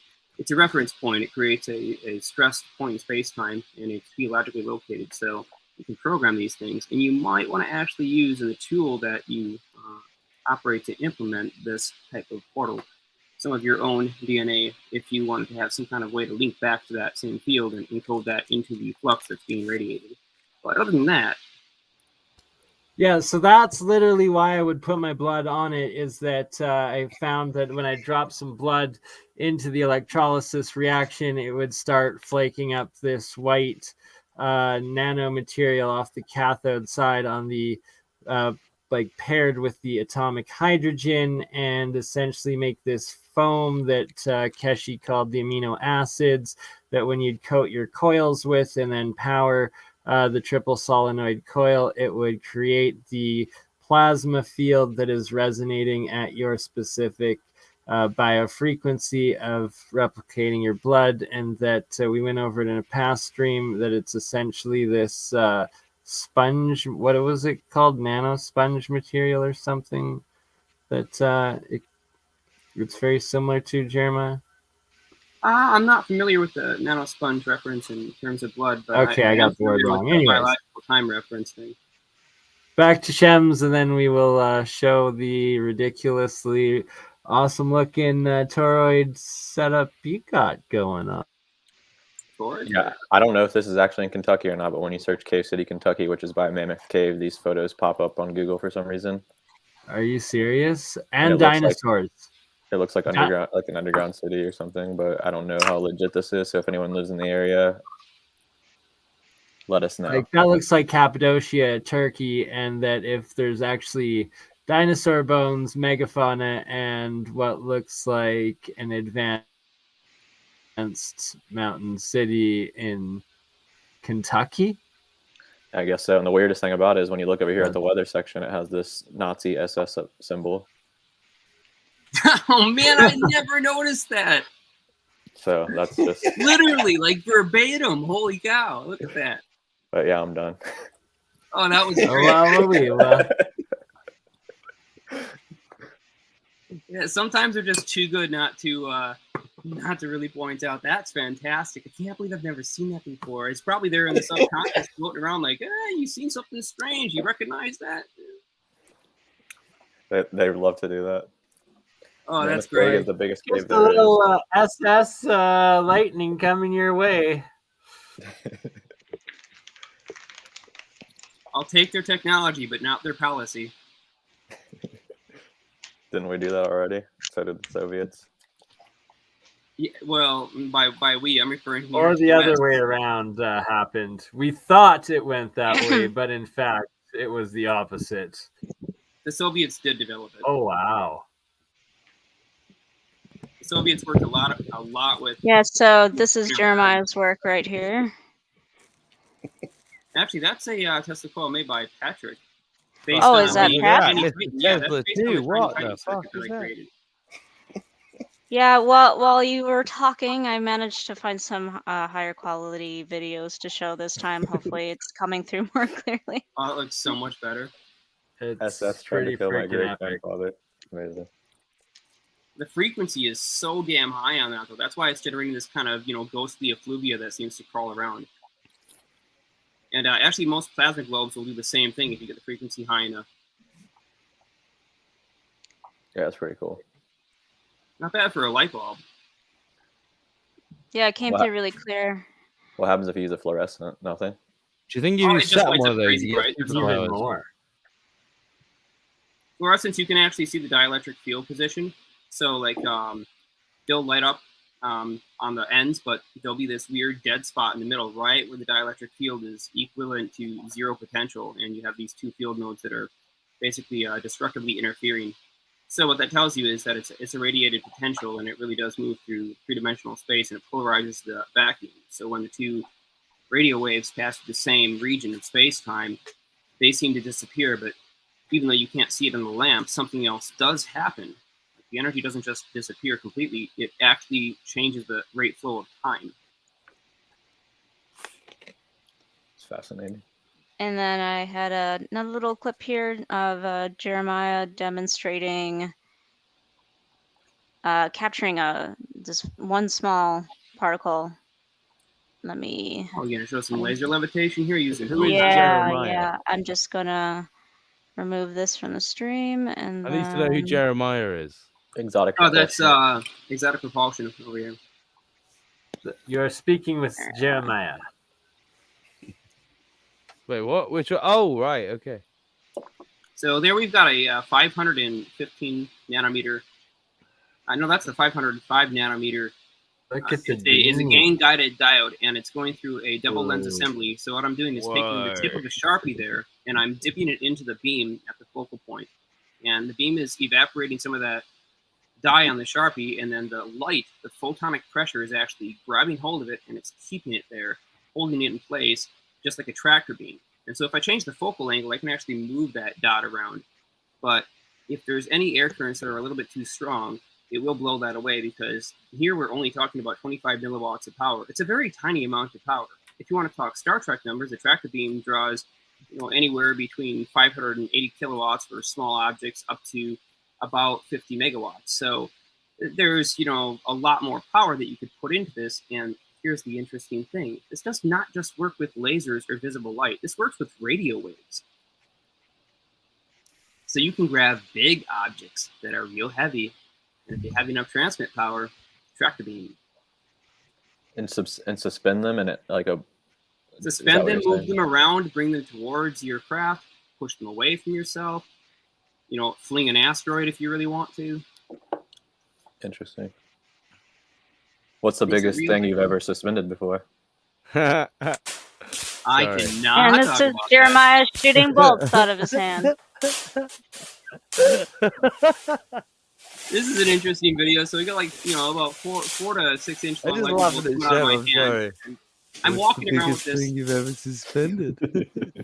Oh yeah, I'm walking around with this device called the electric magic wand, and I've just touched it to a grounded object on one side, so my body becomes the conductor for all the energy that's flowing through this wand, and it'll build me up to about 130,000 volts, and then I can discharge that energy where and when I want to with my body, just by using basically the sharpest points and the closest objects, the electromotive force. You can't comprehend my power. Oh, you should see us on the Tesla coil, man, shooting out 12-foot long lightning bolts as they roar. You can literally hear the thunder because it's cracking apart the air. It's unbelievable. Speaking of thunder, I actually uploaded a video of the wand, and you can really hear it crackle. I recorded it in slow motion, so. Oh yeah, here's what this device I'm holding on to can do. We call it lightning craft. You just said the wand, and I don't know if you guys.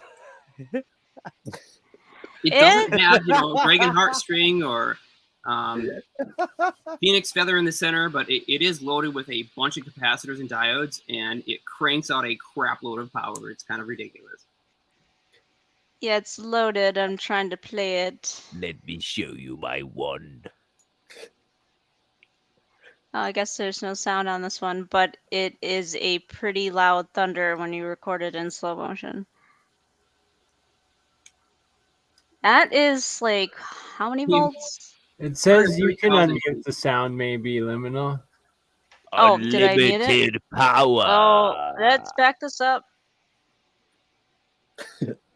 Can you hear it? Yes. There you go.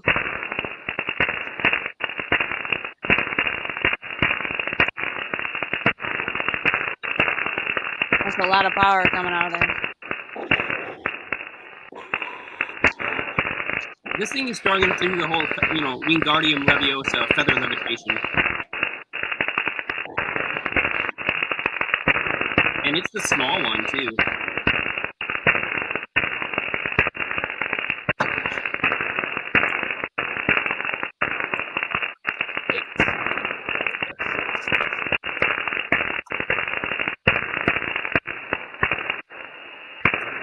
That's legit real lightning, basically. It looks even cooler in person, man. Right, now the question is though, can you store it in the wand and then aim it at someone? Actually, you can store it in yourself and you then aim it at somebody. Yeah. Right, we need to develop me a fucking lightning gun right now. I'm taking over the world. Got one of those already. Right, so many requests. That's a good start, mate. So many requests for this one, but it's over 1,000 at this point. Over 1,000 people want this thing built, and I will not build it. Just look at what it can do. It's gonna fucking hurt somebody if I sell it. Is that what do you want your Darth name to be, bro? Because me and you are taking over the world.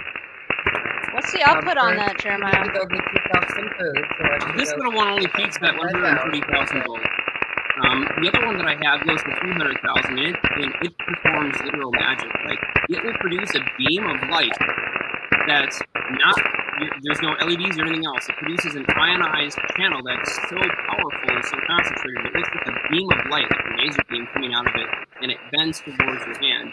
And when it hits your hand, it doesn't shock you. It feels warm and fluffy, like a soft cotton ball jumping up against your hand. It's literally as close to magic as I've ever seen. How? Right, can you build me one of these that's the size of the moon? The size of the moon.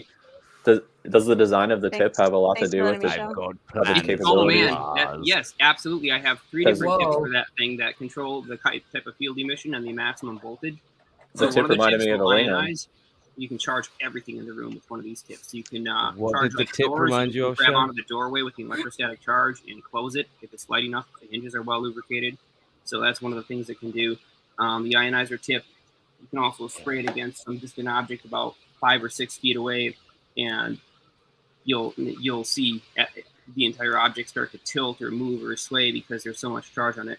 And with the rounded tip, you can build up a huge amount of potential, and you'll get these little emission jets, and they'll shoot out fast charge particle streams, and then you can basically charge yourself up to a really high potential, and you can choose to discharge it. Like by pointing your finger, something as simple as that, you can literally choose to discharge all the energy that you've accumulated and throw it towards an object to move it. What are all the These tips? are homemade. I'm pretty sure you can't find them at the truck stop. Yeah, no, they're just made of brass rod on the lathe. Are all the tips in that lingam shape? Or the tip of it reminded me of a lingam, what you've seen like an Indian. No, one of them is an egg shape. One of them is a lingam shape, and one of them is a plain pyramid shape. And they all control the field completely differently. They do different things. Like if I want to levitate a feather, I'm probably going to use the pyramid tip. If I want to move a door, I'm going to use the lingam tip. And if I wanted to shoot a lightning bolt out of my hand, I'm going to use the egg tip. Interesting, because those are all. I'm very interested in option C, lightning out my hands. How do I do that? Those are all three. It does hurt. Like, don't get me wrong. It freaking hurts. Like hell. You just got to get used to it. But when you say hurt, do you mean like kind of good hurt or? It feels like, lightning, a low level of lightning going through your body, familiar maybe to neuropathy, that kind of electrical feeling for those that have neuropathy and have experienced that. Okay, so has anybody not ever rubbed their feet on the carpet and touched the door handle and got that little shock? Yeah, some people were commenting on that in the comments. All right, so that makes you jump a little bit, right? Now amplify that by about 100. The pulse is so fast, your nerves really don't know what to do, so most of your muscles just convulse.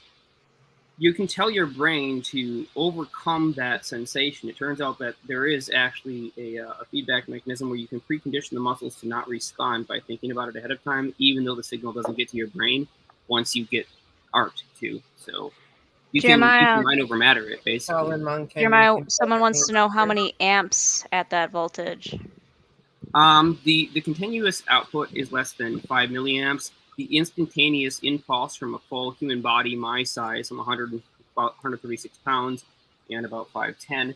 So for me, standing on a linoleum floor and grounding the tip of the wand to something like a water faucet, my instantaneous pulse delivery when I tap that water faucet is somewhere around 600 to 800,000 amps. But it only lasts a couple of picoseconds in that extremely narrow rise time, and that's just during the ionization conduction phase. After that, it quickly decays down to only a couple of kiloamps, and then eventually into the microamps. So this all happens over the course of several nanoseconds. So there's not really any danger because the current is so fast that it doesn't even flow through the person. Only a small part of it does, but a lot of it flows around you as the field. And you'll feel the wave. I mean, it feels almost as if somebody took like a big piece of cardboard and waved it insanely fast, and just brushed right past you. You feel everything on your body just flow right in, almost as if the pressure in the room changed when you discharge. Jeremiah, remember when you were experimenting with ferrofluid and creating those films? Oh yeah, I hated those. Wrong material. I got some cheap iron rods, and I would have liked to have something in better shape that would have.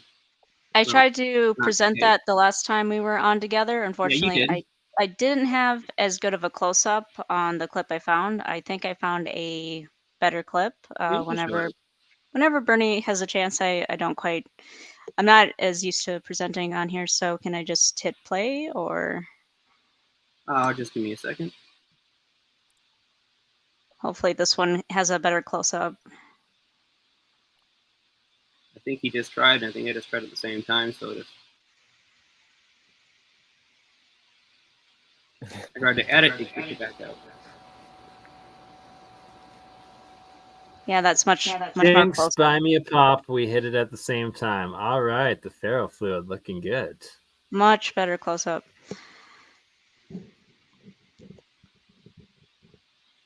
And he has a unique magnet that he has positioned to create those lines you're seeing. Yeah, keep in mind, I pointed this out last time. I'll point it out again. You can see the LED strip on the side. Each of those lines comes from one of the LEDs.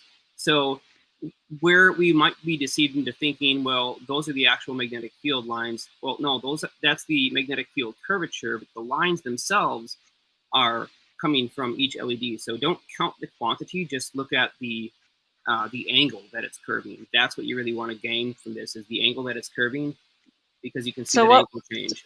So what we're seeing here is the magnetic field. Like right, we're seeing the magnetic field three-dimensionally realized through iron particles suspended in oil. Yep. I thought it came out really beautifully. Then, you know, you can see these patterns in nature. Reminds me a bit of like how a sunflower looks. It does follow the same angle ratio, that curvature. You see some of these patterns on old temples as well, so it's interesting because I don't know, maybe they're referring to this. I'm sure this fits. Shem, I think you're 100% bang on with that. A lot of the sacred geometry is in fact higher dimensional, often 3-4 dimensional cymatic and energy frequency structures, and just like a technology power. It just fascinates me that you can see this in the magnetic field. You see it in a sunflower, repeating patterns at different orders of magnitude in, you know, different mediums. The 369 Fibonacci sequences. One of the angles that you altered at looks like the rosette, which is a representative of the goddess Inanna. It's very interesting to me. I've never seen this before. Just about any magnet, and then if any ferrocell will show you the same thing. Some are much better than others, but it is fascinating to think about that natural inverse square curve as distance of mu dies off. So the Powerpuff Girls were homunculus. That video was that video was man, I never realized that. Dude totally called it. Holy cow. Wow. Man, I can't believe I never thought about that. That is hilarious. Thanks for letting me show some of these cool videos through. Thank you for sharing them. I hope it's possible to make shit levitate with a Tesla egg machine. If you have a Tesla egg machine, if you put a negatively charged magnet on top of it, will it float? I want to ask you where you heard about that. Fuck. It's something that you're probably not supposed to do. I don't know. I don't know. I'll just say this. It needs to be a positively charged magnet. And it's not the magnet that floats. It's what's above it.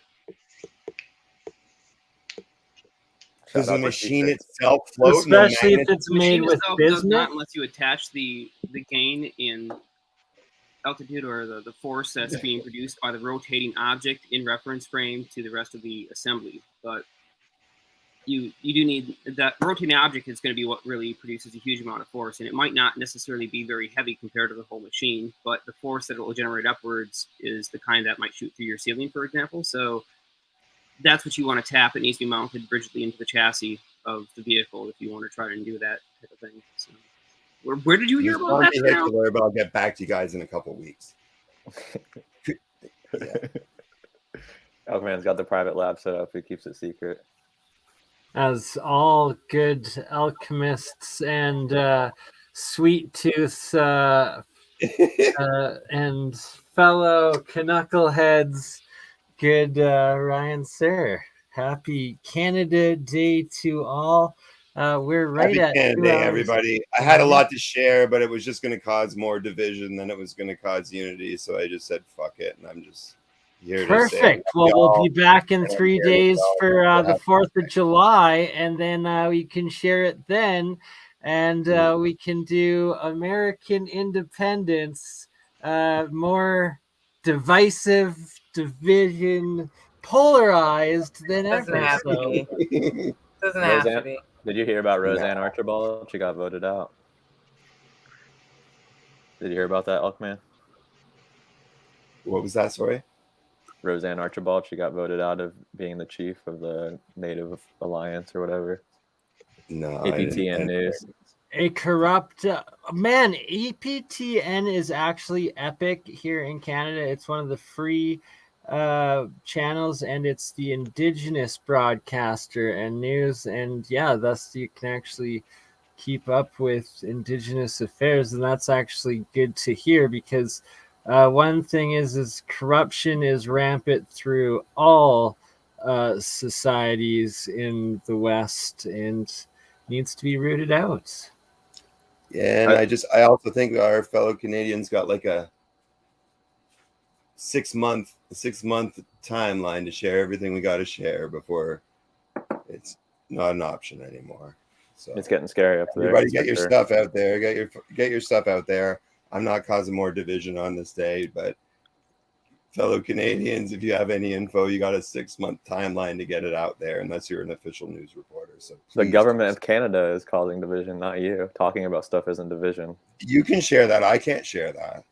But since we brought up the Nazis earlier, I just wanted to talk about this real quick. For anyone who doesn't know about it, this is Operation Osavikim. This is the Soviet version of Operation Paperclip.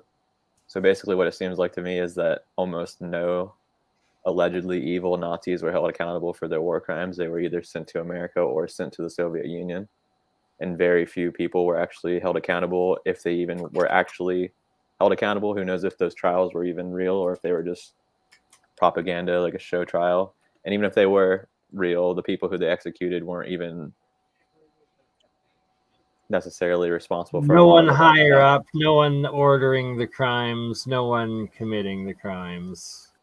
So it says here, this was the secret Soviet operation under which more than 2,500 former Nazi specialists, scientists, engineers, technicians were sent to the Soviet areas, and 4,000 more family members. It's totally more than 6,000. So Operation Paperclip, I think, had around 2,000. Hold on, let me look it up real quick. That's a shit ton of scientists and specialists and their families. I mean, how many people were held accountable? Not very many. Why is that? Probably because World War II is something that we are not being told the truth about at all. Operation Paperclip is 2,000, yeah. So right there we have 8,000 people. I mean, how many German people were alive at the end of the war to begin with? So 8,000 is quite a big number. Just a random little thing for anyone who hasn't heard about it. Soviet Union was an evil organization that killed far more people than the alleged war criminals of the Axis powers. Just one Allied power killed more than the entire Axis powers put together. Just one. On their own populations. That's enough of that, though. Because today's Canadian Independence Day, and we separated from those powers. Sleeping Prophet, Lucifer, Luke, do you have any last words? Are we finishing already? New topics. I do need to get out to get to the wife and watch the fireworks that are about to go boom boom in the sky as the sun has finally setting, and it's that time of day. Although if you want to keep going, I can just drive and let you guys keep on giving her by all means if you want. Just no. It's up to everyone else. I'm making a burger. You know, I was gonna make some food, get back, carry on, but up to you guys. Might do something on my channel. I don't know. You can come if you want, Luke, but I'm not sure if I'm gonna do something. Yeah, you know what? Yes, I'll do that. How about don't go anywhere? Just hit the button that says share with the audience for the both of you, and then it will be live on everybody's channel. It can just keep on going, you know, and then, you know, it just, there you go. It's already set up. No new work, and you keep just no, right, like why not? And it's live on Rumble, it's live on Twitch, it's live on 3 Twitters, it's live on 3 Facebooks, it's live on 4 YouTubes right now, including Esra's and the Tao of Frankie Gidser and yeah, so Rumble, Twitch, Twitter's, YouTube, Facebook. It's on everything, and a bunch on Twitch. So just hit share with your audience. Keep it Well, going. I have to organize stuff because I haven't had a chance to put together what I'm going to share. So that's the only reason that I'm going to take a little break and eat some fruit or something. That's Get fine. ready to go. Can easily hit play a button that Well, gives as you you can see as 30 well, minutes. I've got a construction site behind me. I've got to get back to. Fair enough, So, because yeah. Hey Shem, I think it's easier for me to spill tea on your channel than it is on Burn. So fair enough. Well, I just can your always location and what I have can you. always just end it on the YouTubes and keep it going on Rumble. Because, like you said, you got 6 months, and the whole point is to multi-stream to every platform possible, so and get as much out there as possible. Well, how as about this? much as possible. I'll send you a link to the StreamYard if I end up doing it, because like I said, I'm not even sure if we're doing anything. So I got to communicate with Sarah and Elkman to organize it, plus put together my own little presentation. Oh, you fell asleep mean earlier like an idiot. all the people that are in this current Exactly. stream right now? But I can't share something that's not put together. What do you could easily talk in the private chat and like face to face digitally right now. I do have a little secret to add there for, sort of our possibly end of the stream. And this goes out to the anti-gravitics researchers. If you produce a bunch of free charges and you spray them into the air, and then you rotate those charges, any object that's in the center of where that rotational axis is going to be affected by the change in epsilon for that field. So that means the gravitational coupling coefficient will be modified, and so will the internal frame of reference. And you may experience that though your weight might not seem to instantaneously change, the inertial response does. So it's something to look out there for anybody who happens to be looking into the anti-gravitics and the experimentation side of it. Take a look for changes in inertial response, because they are not going to be linear with your gravitational weight.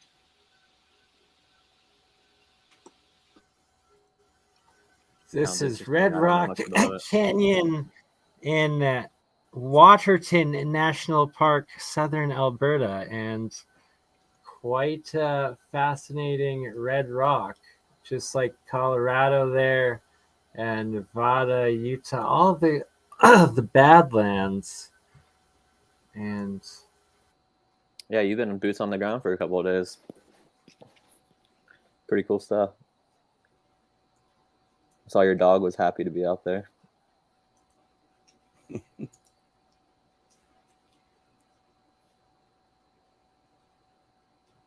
think we lost him. Yep. That's what's good, everybody. I'm just trying to figure out if I can upload this footage real quick. Has anyone got any Canaday questions? Who's your favorite tribe? It was most likely this is Nashville, but like it.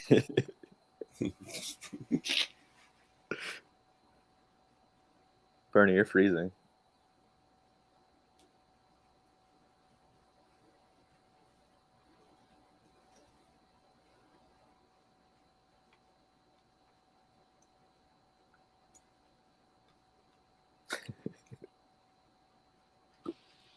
Streamyard.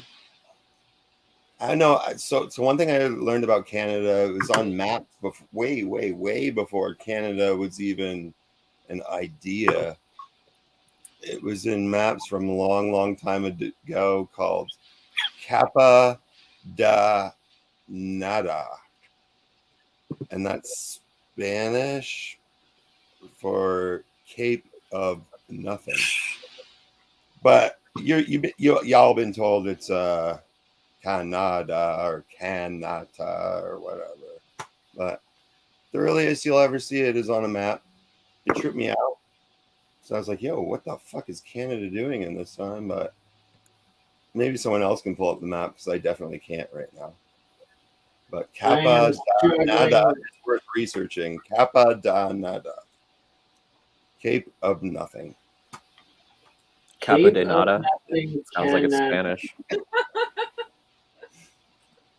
The names are epic. And how about Giant's Tomb there? Would a refresher on that one. And my apologies. Giant's Tomb Island. So, like, if you research a lot of Native Canadian stuff, Giant's Tomb Island has a lot of significance. But it all relates back to Moses, Abraham, and Jesus when you really dig deep into it. So I ended my research once I realized that the people that were telling the stories to the Jesuits had already been to France and returned from France before the Jesuits got here to tell them those stories. I just kind of gave up. But yeah, Capitanata is interesting. Cape of Nothing. It exists on many maps before Canada exists, in the exact same location where Canada is right now.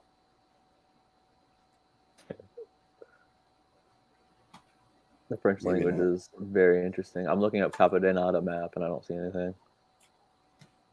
You have the map. What, on Instagram? I don't know. I don't know how to search Instagram for map. One sec. If you can bring it up on here, I can help you share it. Sorry, my computer crashed. Upgrade computers and still no difference. Crashes every time. I think I might have found it. Help, computer! Stop all the downloading! Help save computer!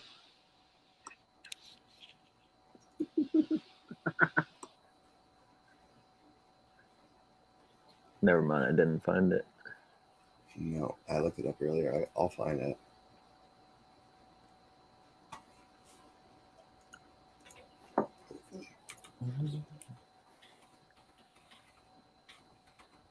What's everyone's favorite thing about Canada today? I've never been a fan of Canada. I like you and Bernie, and I like Tom Green. Tom Green's pretty dope. I like so my favorite quote from Tom Green is, "It makes a lot of sense to everybody, so listen to me right now. If you're listening to me, quit your shitty job at the cheese sandwich factory." Tom Green. Freddie got fingered. Oh man, Bernie, you're proud Life to lesson. got that reference. That's awesome. Not about 10% of Canadians are pretty awesome. The other, oh my goodness. Bernie doesn't know it. Hey kid, I'm a computer. I know that quote. That's from Fear Before March of Flames, which is a band, but I don't know what they got it from. G.I. Joe.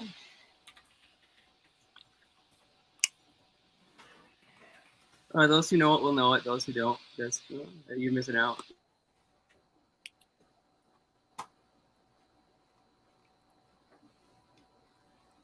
Yeah, unfortunately, I had to delete a lot of stuff off of my computer, so I lost some of my old map links. Elkman. Yeah, I just researched this map earlier to show y'all, and it's fucking scrubbed already. Maybe it's Capitanata with the DE. Here's your ASMR. Oh, you couldn't hear it. Wait. There you go. What is that? Making some tea? It's lion's mane oil. Just picked it up today. That stuff is amazing. Yeah. Missed my mouth. Duke, were you going to sing Duke and Sarah? Are you going to sing the Lion King? I like to buy it raw and just eat it. Yeah, that's good. That's really good too. There's a local place that you can go buy and get the spores and everything from too. So I do want to do that, but in the meantime, they have it's not too bad, and it's all local, and so you can trust it. Sorry. Yo. What do you put it in? Are you just drinking it, or do you with burn it, my- or what do you do? I don't know anything about it. Where's my spoon? Where's my no, this is seltzer. This is seltzer water. It's got real grapefruit in it. It's really yummy. and you put it in a glass, and you put just a little bit of ice. Sorry, I'm being obnoxious. And then some lion's mane. I usually put a little more of my grapefruit flavor. So 1 second. Oh, you can put. Here we go. Let's put some real, clean out that bladder. Let's get some 100% cranberry juice in there. Okay, guys? Make sure you do that. Some pomegranate too. Before you have those drug tests, this is really good stuff. Okay. Does someone have the power to share my screen? Please? No, only BurnEye. Sorry, I think. I can do that if you. Okay. Oh, sweet. I'm still here, and so can Jeremiah. Yeah, I'll read this really quick, guys. So someone shared a map with me, and it said Canada on it, Canada, way earlier than it was supposed to. Someone's in this chat with us, and we'll be able to find it again, but it's not happening. Yeah. I think I have that map still. I know what you're talking about. I didn't think it said Kappa. I didn't know that was the same one, but I know what you're talking about. I've also been eating cherries, and the inflation cost is ridiculous. Last night, I saw some for $3.30 a pound, and I was like, "Oh, 100 grams or something." I forget. Whatever it was, it was expensive. And then I went into the store today, and it was $4.50, and they were trying to claim it was on sale for like $9, and I was like, "What's the WF?" There's certain things here, but like we're pretty lucky where I'm at because a lot of people grow all that, so it's not horrible. But there's certain things that, like for a while, avocados were ridiculous, but yeah, it sucks.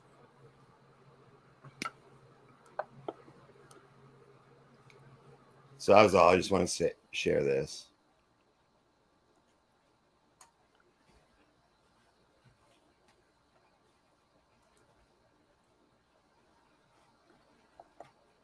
So it was already called Canada before Canada existed, because it was discovered by the Spanish and called Capa da Nada, Cape Nothing. And this is from the Canadian Encyclopedia. And this is the only place you can find this info right now. It also has all the other sides of it. Sorry? Wow. But it's an official source, though. Yeah, but I have my fears that it won't be around for too long, so I'm just trying to share this with y'all. And it is on maps. If you guys look at maps from that exact same time, you'll find Canada on it, but Canada wasn't a thing then. So it makes you wonder. I think I have the map right now that we looked at, that we discovered this on. It's loading. My computer is very slow. But like, I don't want to share any division. I love everybody. I just want to point out the stuff I know am obligated to share while I can still share it. I don't think there's anything wrong with that. I think it's other people's problem if they're getting triggered because of it. Yeah. No, I'm not saying anyone's getting triggered. I'm not saying anyone's getting triggered. I'm just saying I believe I personally have a timeline to get the information that I know out in a respectful way to do it. So yeah, I'm backing what you're saying. Happy Canada Day, I do want to cause division. However, I do want to cause division. Shem's like going to the and it's okay. Looking it out like Muscany, or I mean, I just said Muscany. It's okay to cause division as well too. It's okay to cause division, but just for me today, not this day. Can you share my screen real quick? I have that map up. All right, for philosophers, it's good. There's a point to good chaos. This is the this is amazing. This is remaking Canadian history on Canada Day, and it's showing that Canada is a lot older than we've been told it is. Historically backed controversy is a good thing for us to consider. If it turns out scroll not to to the be top true, of that it's screen though, completely Shem. unfounded, Scroll to but the top of it so we can see the link and I'm trying to show people the information about the map real quick. So this is published in 1575 with a question mark. And this is a map of the world. And right here you can see that it says Canada Pro, which back then they used to be professionals in Canada. As we know now, things have changed. And here's another version. Hey, fucking amateur hour over here now. Here's another map from 1560 allegedly that says Canada Pro as well. So I don't know the history of Canada very well. It also says Ochilaga right here, which is interesting. It has a bunch of little castles. But Canada Pro, clear as day. According to Elkman, Canada didn't exist back then. I don't know. Yes. So I just want to cut him off right now. So we were doing research, and I'm like, all of a sudden I started tripping out, and then I realized Canada didn't exist this early, and it's on maps way earlier than it ever existed. But yeah, more info to come soon. One interesting thing about both of these maps to me as well is that over here on the side where Alaska is, you can see it's connecting It's all with Siberia still. freaking pyramids, man. Well, it's still connected. It's still connecting. Back in 1560, they are saying that this is still connected with Siberia and Asia. As you can see, it says Amagog right here. So this is Gog Magog. Same with this 1560, or this it does say 1560, but it also said 1575. With this map as well, you see the same thing. It even shows Tibet right here, and you have this region being connected on the west side of the United States with Asia and Siberia. And you see right here again, you have Amagog, you have Tibet, you have whatever this says, Vesby. I don't know if you can see my mouse. And then you have a small version of Japan. So this also gives credence to the map that Bernie shared earlier. I shared a high-res version of it, the highest res I could find in the chat, the live chat way up there. Look for Lazy Alchemist, there'll be a link. And so it ties everything in together with also what Bernie was talking about earlier too, with India also being in some area to the west of I don't know, whatever, man. Cusco's still looking like it's pretty prominent back in these times. So yeah. Yeah. Canada has it equally as much going on as Canada is part of America. So Canada has equally as much as what's going on in the States and as Mexico, but it's far more hidden. But yeah, it's all the same, man. All land has all the same. Can't wait to go further into those indigenous castle and forts maps from a couple streams. Yeah, the finger. Yeah. So yeah, pretty cool map, Canada. Yeah.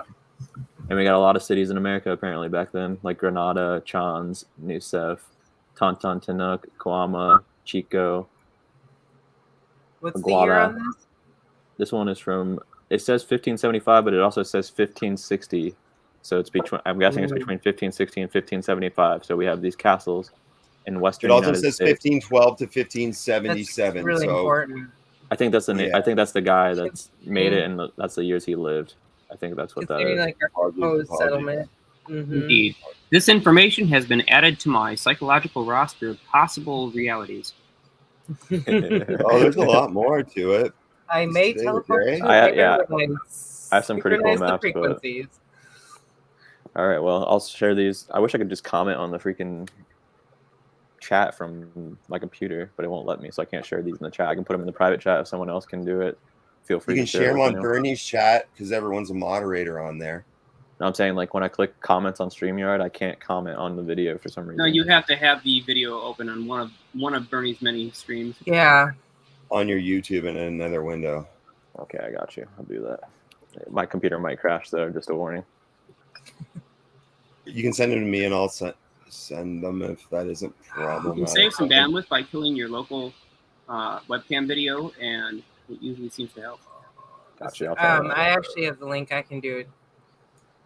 I just kind of got lost looking at it for a second. Oh, this is cool. Okay. I want to send you.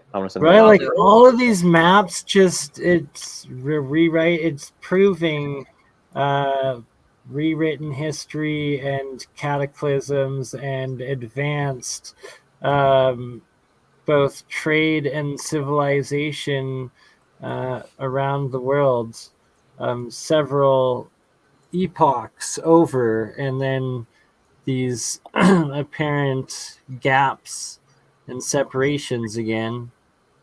Tower of Babel moments. And we're there all over again. Tower of Babel. Shout out to the goddess.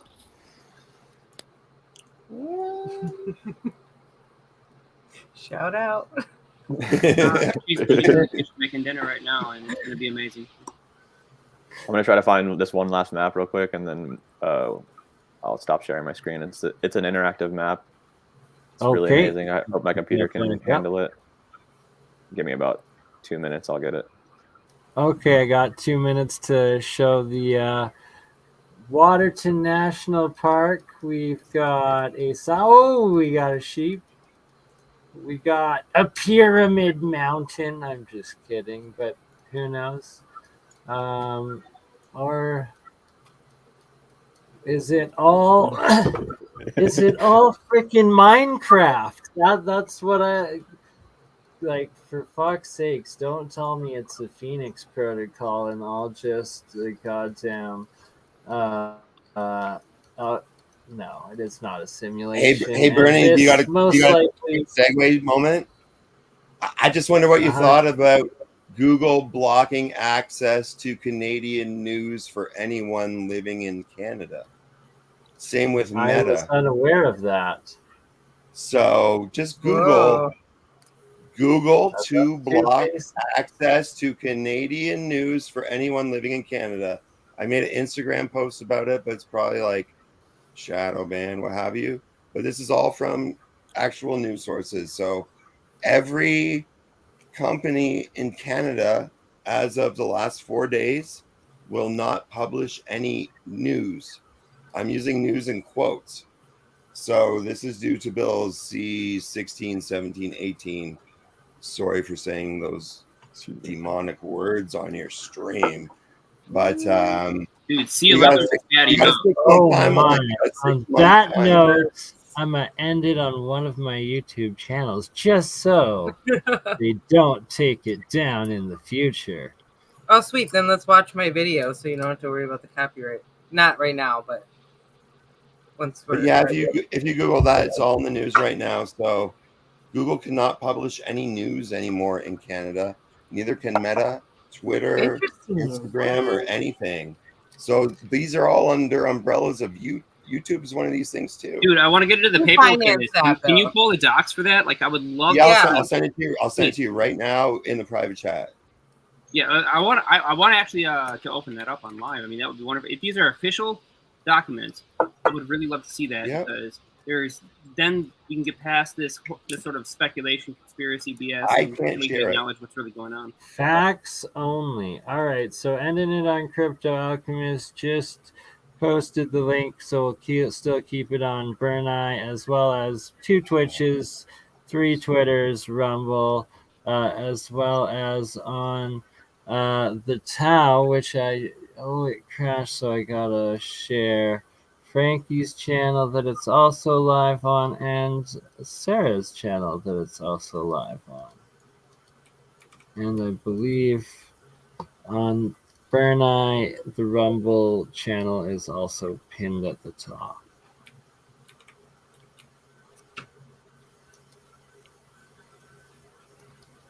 I've been loading this map for about 5 minutes. Sorry about that. Is that a pyramid? Is that like I don't know. Are they all pyramids? Am I just insane? Is it pareidolia? It's hard.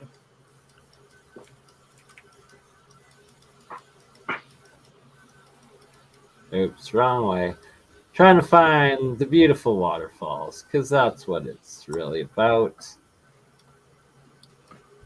And, ooh, nice marina.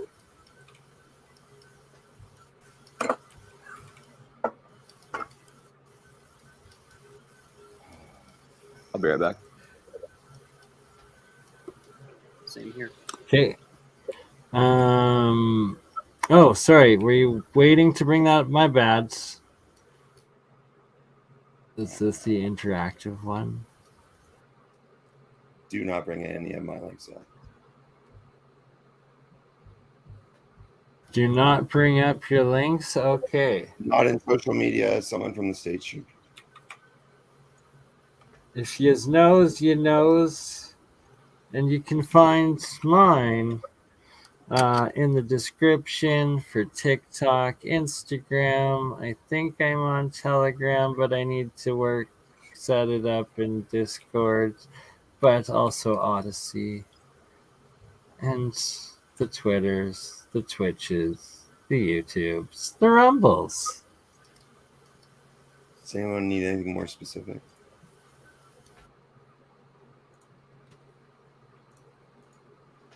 Okay, I got to go. I'm gonna leave it running, and we're gonna play a little commercial break. Oh no, Shem's back.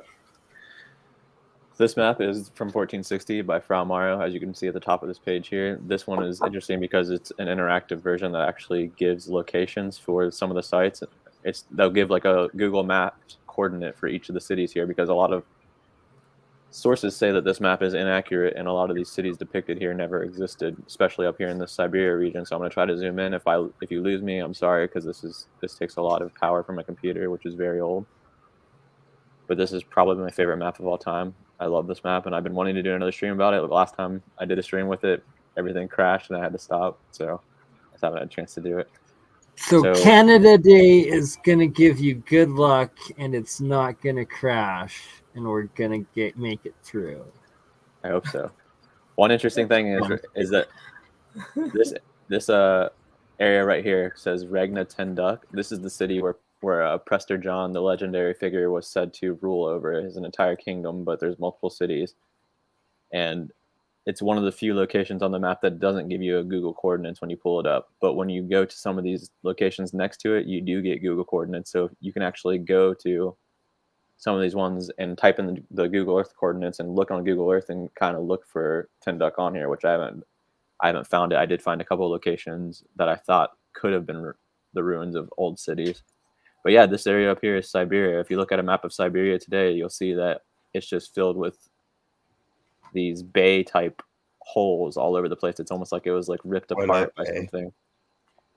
It's almost like it was ripped apart by something, and there's nothing there whatsoever. There's barely any cities. And when you do find a city, it's usually like these like storage unit type towns, like people are living in those storage units or something. It's really strange.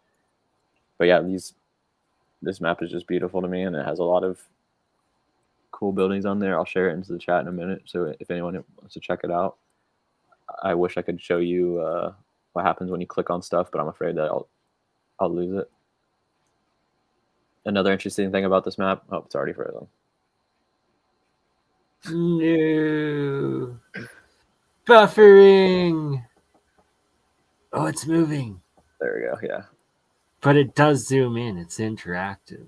Yes, it's interactive. You just need qubits, whether they're Egyptian qubits to decode it, or a quantum computer that can handle something, or Bill Gates or whatever the heck it is, who's taking up 95% of our computing power and never lets us do or load anything ever. Rant over. Another interesting thing about this map is don't use Windows. Japan is, oh, Jesus. That escalated quickly. I think this map is done for on my computer, but Japan is called Java on this map as well, which I find interesting because the history of Japan is really debatable, the narrative that they give about it. One thing, too, is I saw on a stream with Luke from Ancient Historia sometime, he was showing flags of old naval flags of each country around the world, and Japan had this flag with like a sickle and a crescent moon on it.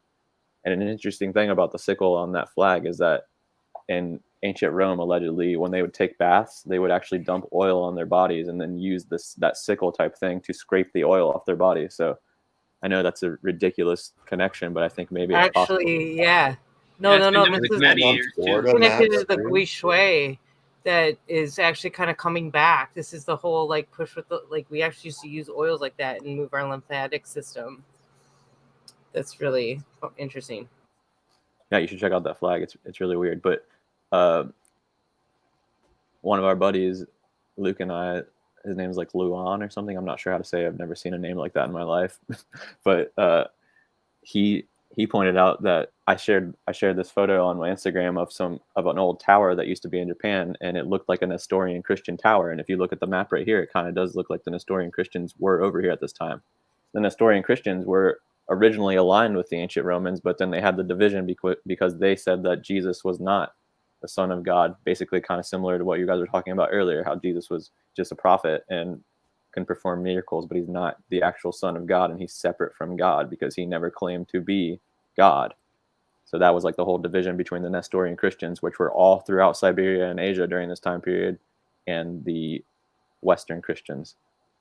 And there's a lot of lore behind that. We won't really get into it right now, but I don't know. It's just interesting how you see all these cities in Siberia and Asia that shouldn't really exist, especially not in 1460. So see if I can Metaphor show can be a Campbell.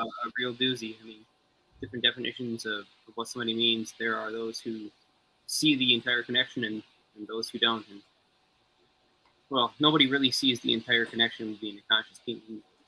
If you were to say that you're the Son of God, you could also mean very many different things. And if, say, you had a very different perspective from everyone else, they may misinterpret that as being isolated from them, when in fact what it really meant was an instruction manual to how. It's an interesting idea, though. Again, it's the verbiage, right? So many linguistic problems.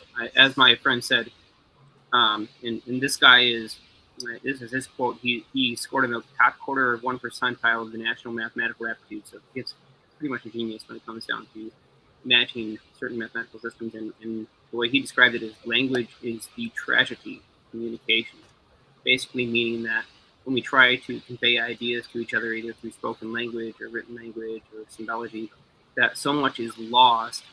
It's a tragedy because we can't realistically understand what the original meaning was, and so many of us think quite differently. That history has forgotten the metaphor in favor of a linguistic reinterpretation. Well, there's evidence for what you're saying even in modern days, like within the age barriers that we have in America, for example. Someone from 20 years ago, if they have a conversation, someone who's 20 years older than someone else, if they have a conversation with them, it's hard for them to understand what they mean with their dialogue because there's so many different slang words and there's so many different ways of talking that you could be being completely polite to someone, but they don't understand you're being polite and they actually are offended by what you're saying, if that makes any sense. As I get older, I kind of realize that like saying please and thank you for some reason now in America has become like offensive to people. It's really strange. Yeah, you bother to initiate communication unsolicited, and how dare you? Oh, but, for sure. Holy shit. Tartaria is right here for all your Tartaria people. Like, have you ever considered this? Like, yeah, asshole, why would you not think I would consider that? I'm sorry I said hello and asked you if you're having a good day. I'm sorry that I was cordial with you and that you were offended because I don't know you and you don't know anything about me, and how dare you speak to me? I'm royalty, don't you understand? Royalty in my own mind. My parents told me so, and the school said that I was perfect and all winners. So you can't talk to me like that. I think a lot of it has to do with the entertainment industry too, because a lot of the bad guys in TV shows and movies now are like the polite type of people, and they're like seen as creepy and evil when they're polite. So it's like, and you see the people the celebrities that people look up to are just, they talk in a very weird manner, like everything is like almost like a joke or something. It's hard to explain. Hence the age of gentlemen is dead. Exactly. It's ridiculous. It doesn't make any sense. But also another interesting thing about this map is in 1460, right here, we have the city of Troy being depicted, even though they claim it wasn't discovered until the 20th century. So this is Troy right here. It's right next to Constantinople. And one last thing I want to show about this map is that Africa is also just as amazing as the Siberian region with all these depictions of castles, compared to Italy and other areas on the map that should look like that, but they don't. The excuse given is that the person who created this map on this, there's like a website that kind of goes through and translate everything. It says that basically they didn't depict Italy as being populated because everyone at the time period already knew it was populated, so there's no reason to depict it. So that was the excuse. I just think that's really weird and kind of stupid. So right now we're looking at Italy, and you can, well, I don't know if you're looking at it because my computer could be frozen, but you might be looking at Italy right now, and you can see there's no castles. There's nothing really here, especially compared to Siberia. Yeah. It just looks really, I don't know, just dumb, I guess. And then now I'm going to show Africa real quick, and then we will stop talking about this map. If it will load. Another interesting thing about this map is in the United Kingdom area, it talks about there's like so you see how there's all these paragraphs all around the map. There's one paragraph close to the United Kingdom that talks about a body of water that can convert anything you stick into it into stone, which I found was, I don't know, it's very fascinating. Okay, so now we made it to Africa finally. Oh, getting there. Still loading. I think I might have something to read while it's loading. Possibly. There we go. So yeah, Africa is pretty populated, especially over here in Mauritania, Southern Africa, Ethiopia, which is interesting because they say that Prester John guy I was talking about earlier from Tinduk, they say that he's from Ethiopia. So I'm not really sure what's going on with that. But I've read some sources recently that said Ethiopia used to be filled with, quote, the most beautiful people who were tall and pale. So I'm not sure what happened or what changed down there. I just shared a Prester John link in the chat. I'll try and find it. So yeah, I'm going to share this link for any. Canada being in the land of Prester John. Canada? Interesting. Yeah, I'll share this link in the chat for anyone who wants to check it out. But yeah, we'll move on. So April 20th, 1534 was a red letter day in the history of St. Malo. The substantial, should I share the screen too, just to be legit or what? Yes, sir. Please do. Oh, fuck. Okay. I'm just hamming it up a little bit, guys. Happy Canada Day. I love you. Love you all too. And what a historic Canada Day to rewrite its history by at least a couple hundred, if not a few hundred years right here, right now. Just happened. Oh, nothing will be rewritten. It's already been written many times over and over and over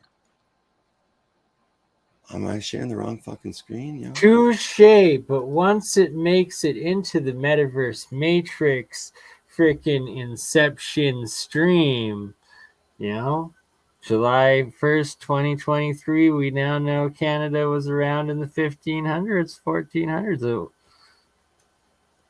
No, Kappa Danada. It straight up said Canada. Anyways, I'm going to shut up and read this shit. April 20th, 1534 was a red letter day in the history of St. Malo. The substantial seaport town was in a state of excitement.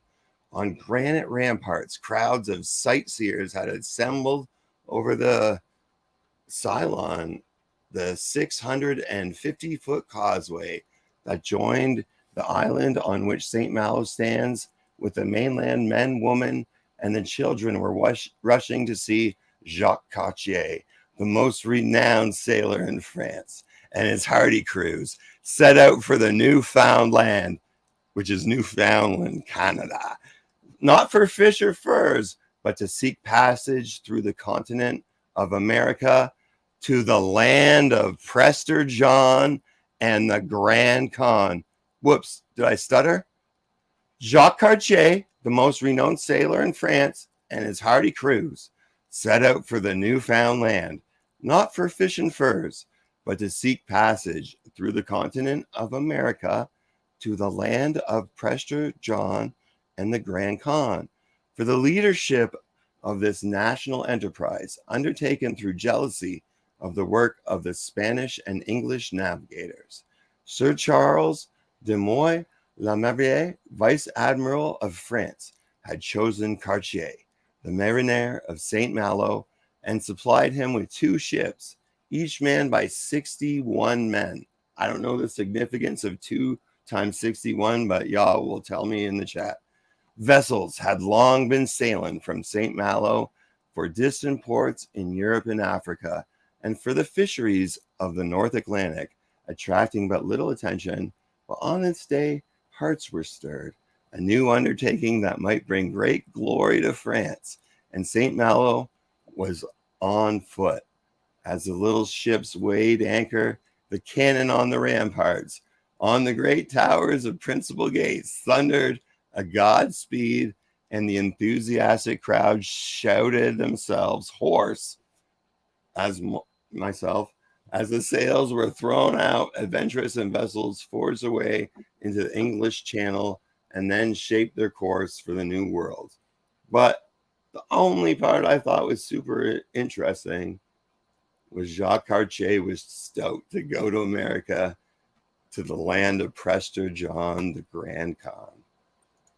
Yeah, that's incredibly interesting. Well, they say Prester John ruled over, like, I don't remember the exact number, but I think they said 60 different nations or something like that. I don't remember off the top of my head. I'm sorry, but so it does make sense. And we saw on those old maps that it was possible, at least, that Siberia used to be connected to Canada in more recent times than what they say. But obviously, that's just speculation. Could be complete bullshit.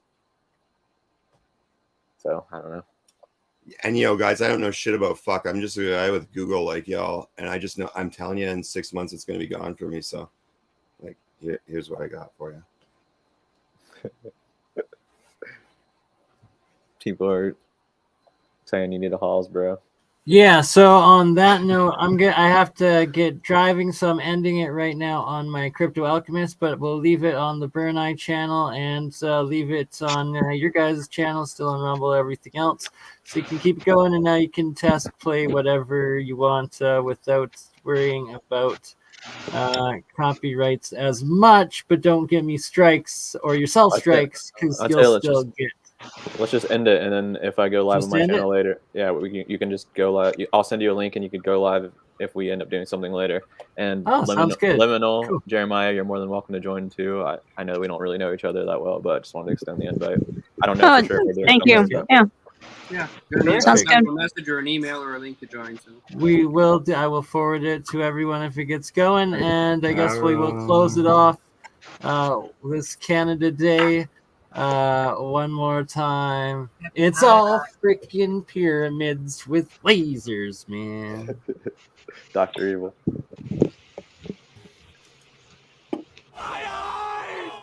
Hello, good sir. Oh, flawless victory. What's happening? Not too much, just enjoying some tea.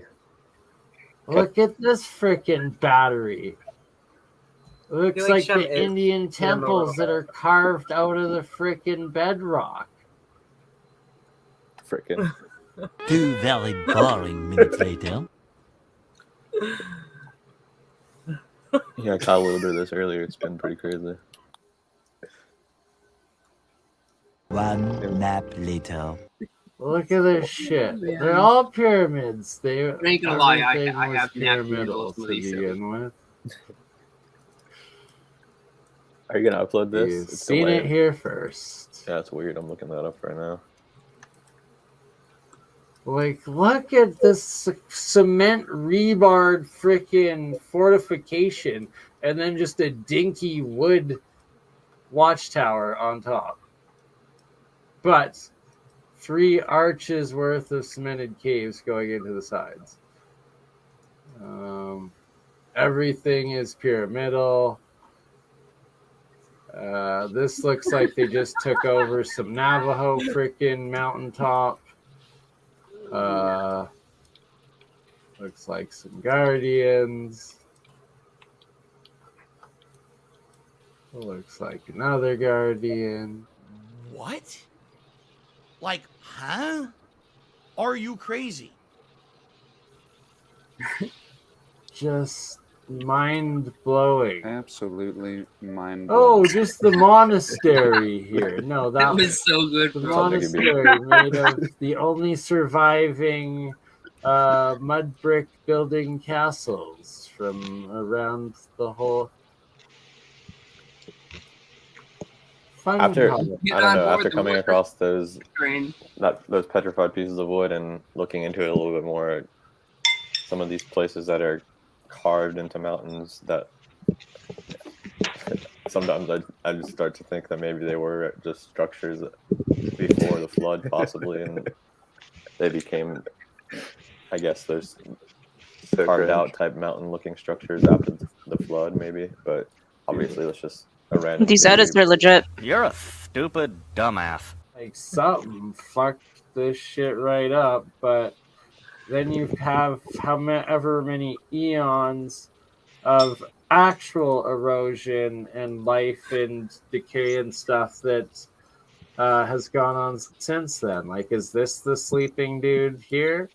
Giant guy behind this, and like this natural amphitheater in Colorado? Like, are you kidding me? No, nature doesn't naturally make these perfect freaking amphitheaters all over the place. Look at This is what it sounds What like is when that? you allow tolerance to exist, and you still need to say something. 2 hours later. But that's legit. The like, oh my god, it just does that look like a dude right there? I don't know. Got the Cowboys Like, there. pyramids, CBS to the rescue. Blow up some pyramids. What? The fuck? What? CBS blowing up. No logic to what you are saying. There's no logic there. That's called stupidity. It's really delayed for me for some reason. I don't know if it is for everyone else too. Did you upload this video to the channel? Freaking StreamYard, man. CBS. Many minutes later.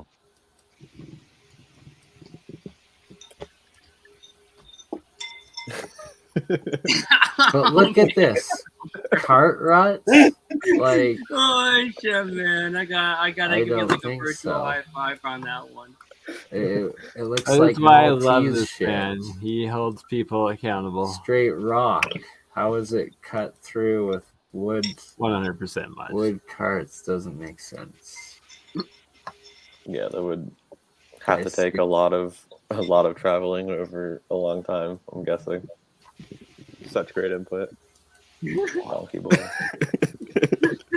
Where do you find these, man? I Really? just wanna explore these places. Search engine. Like, look at this hotel. Like, what the fuck? It's in a giant rock. I'm dying over here. Next to these things. Looks like a shotgun wedding happened there. Kid nodding off, man. Oh, that was flawless. 8 hours later.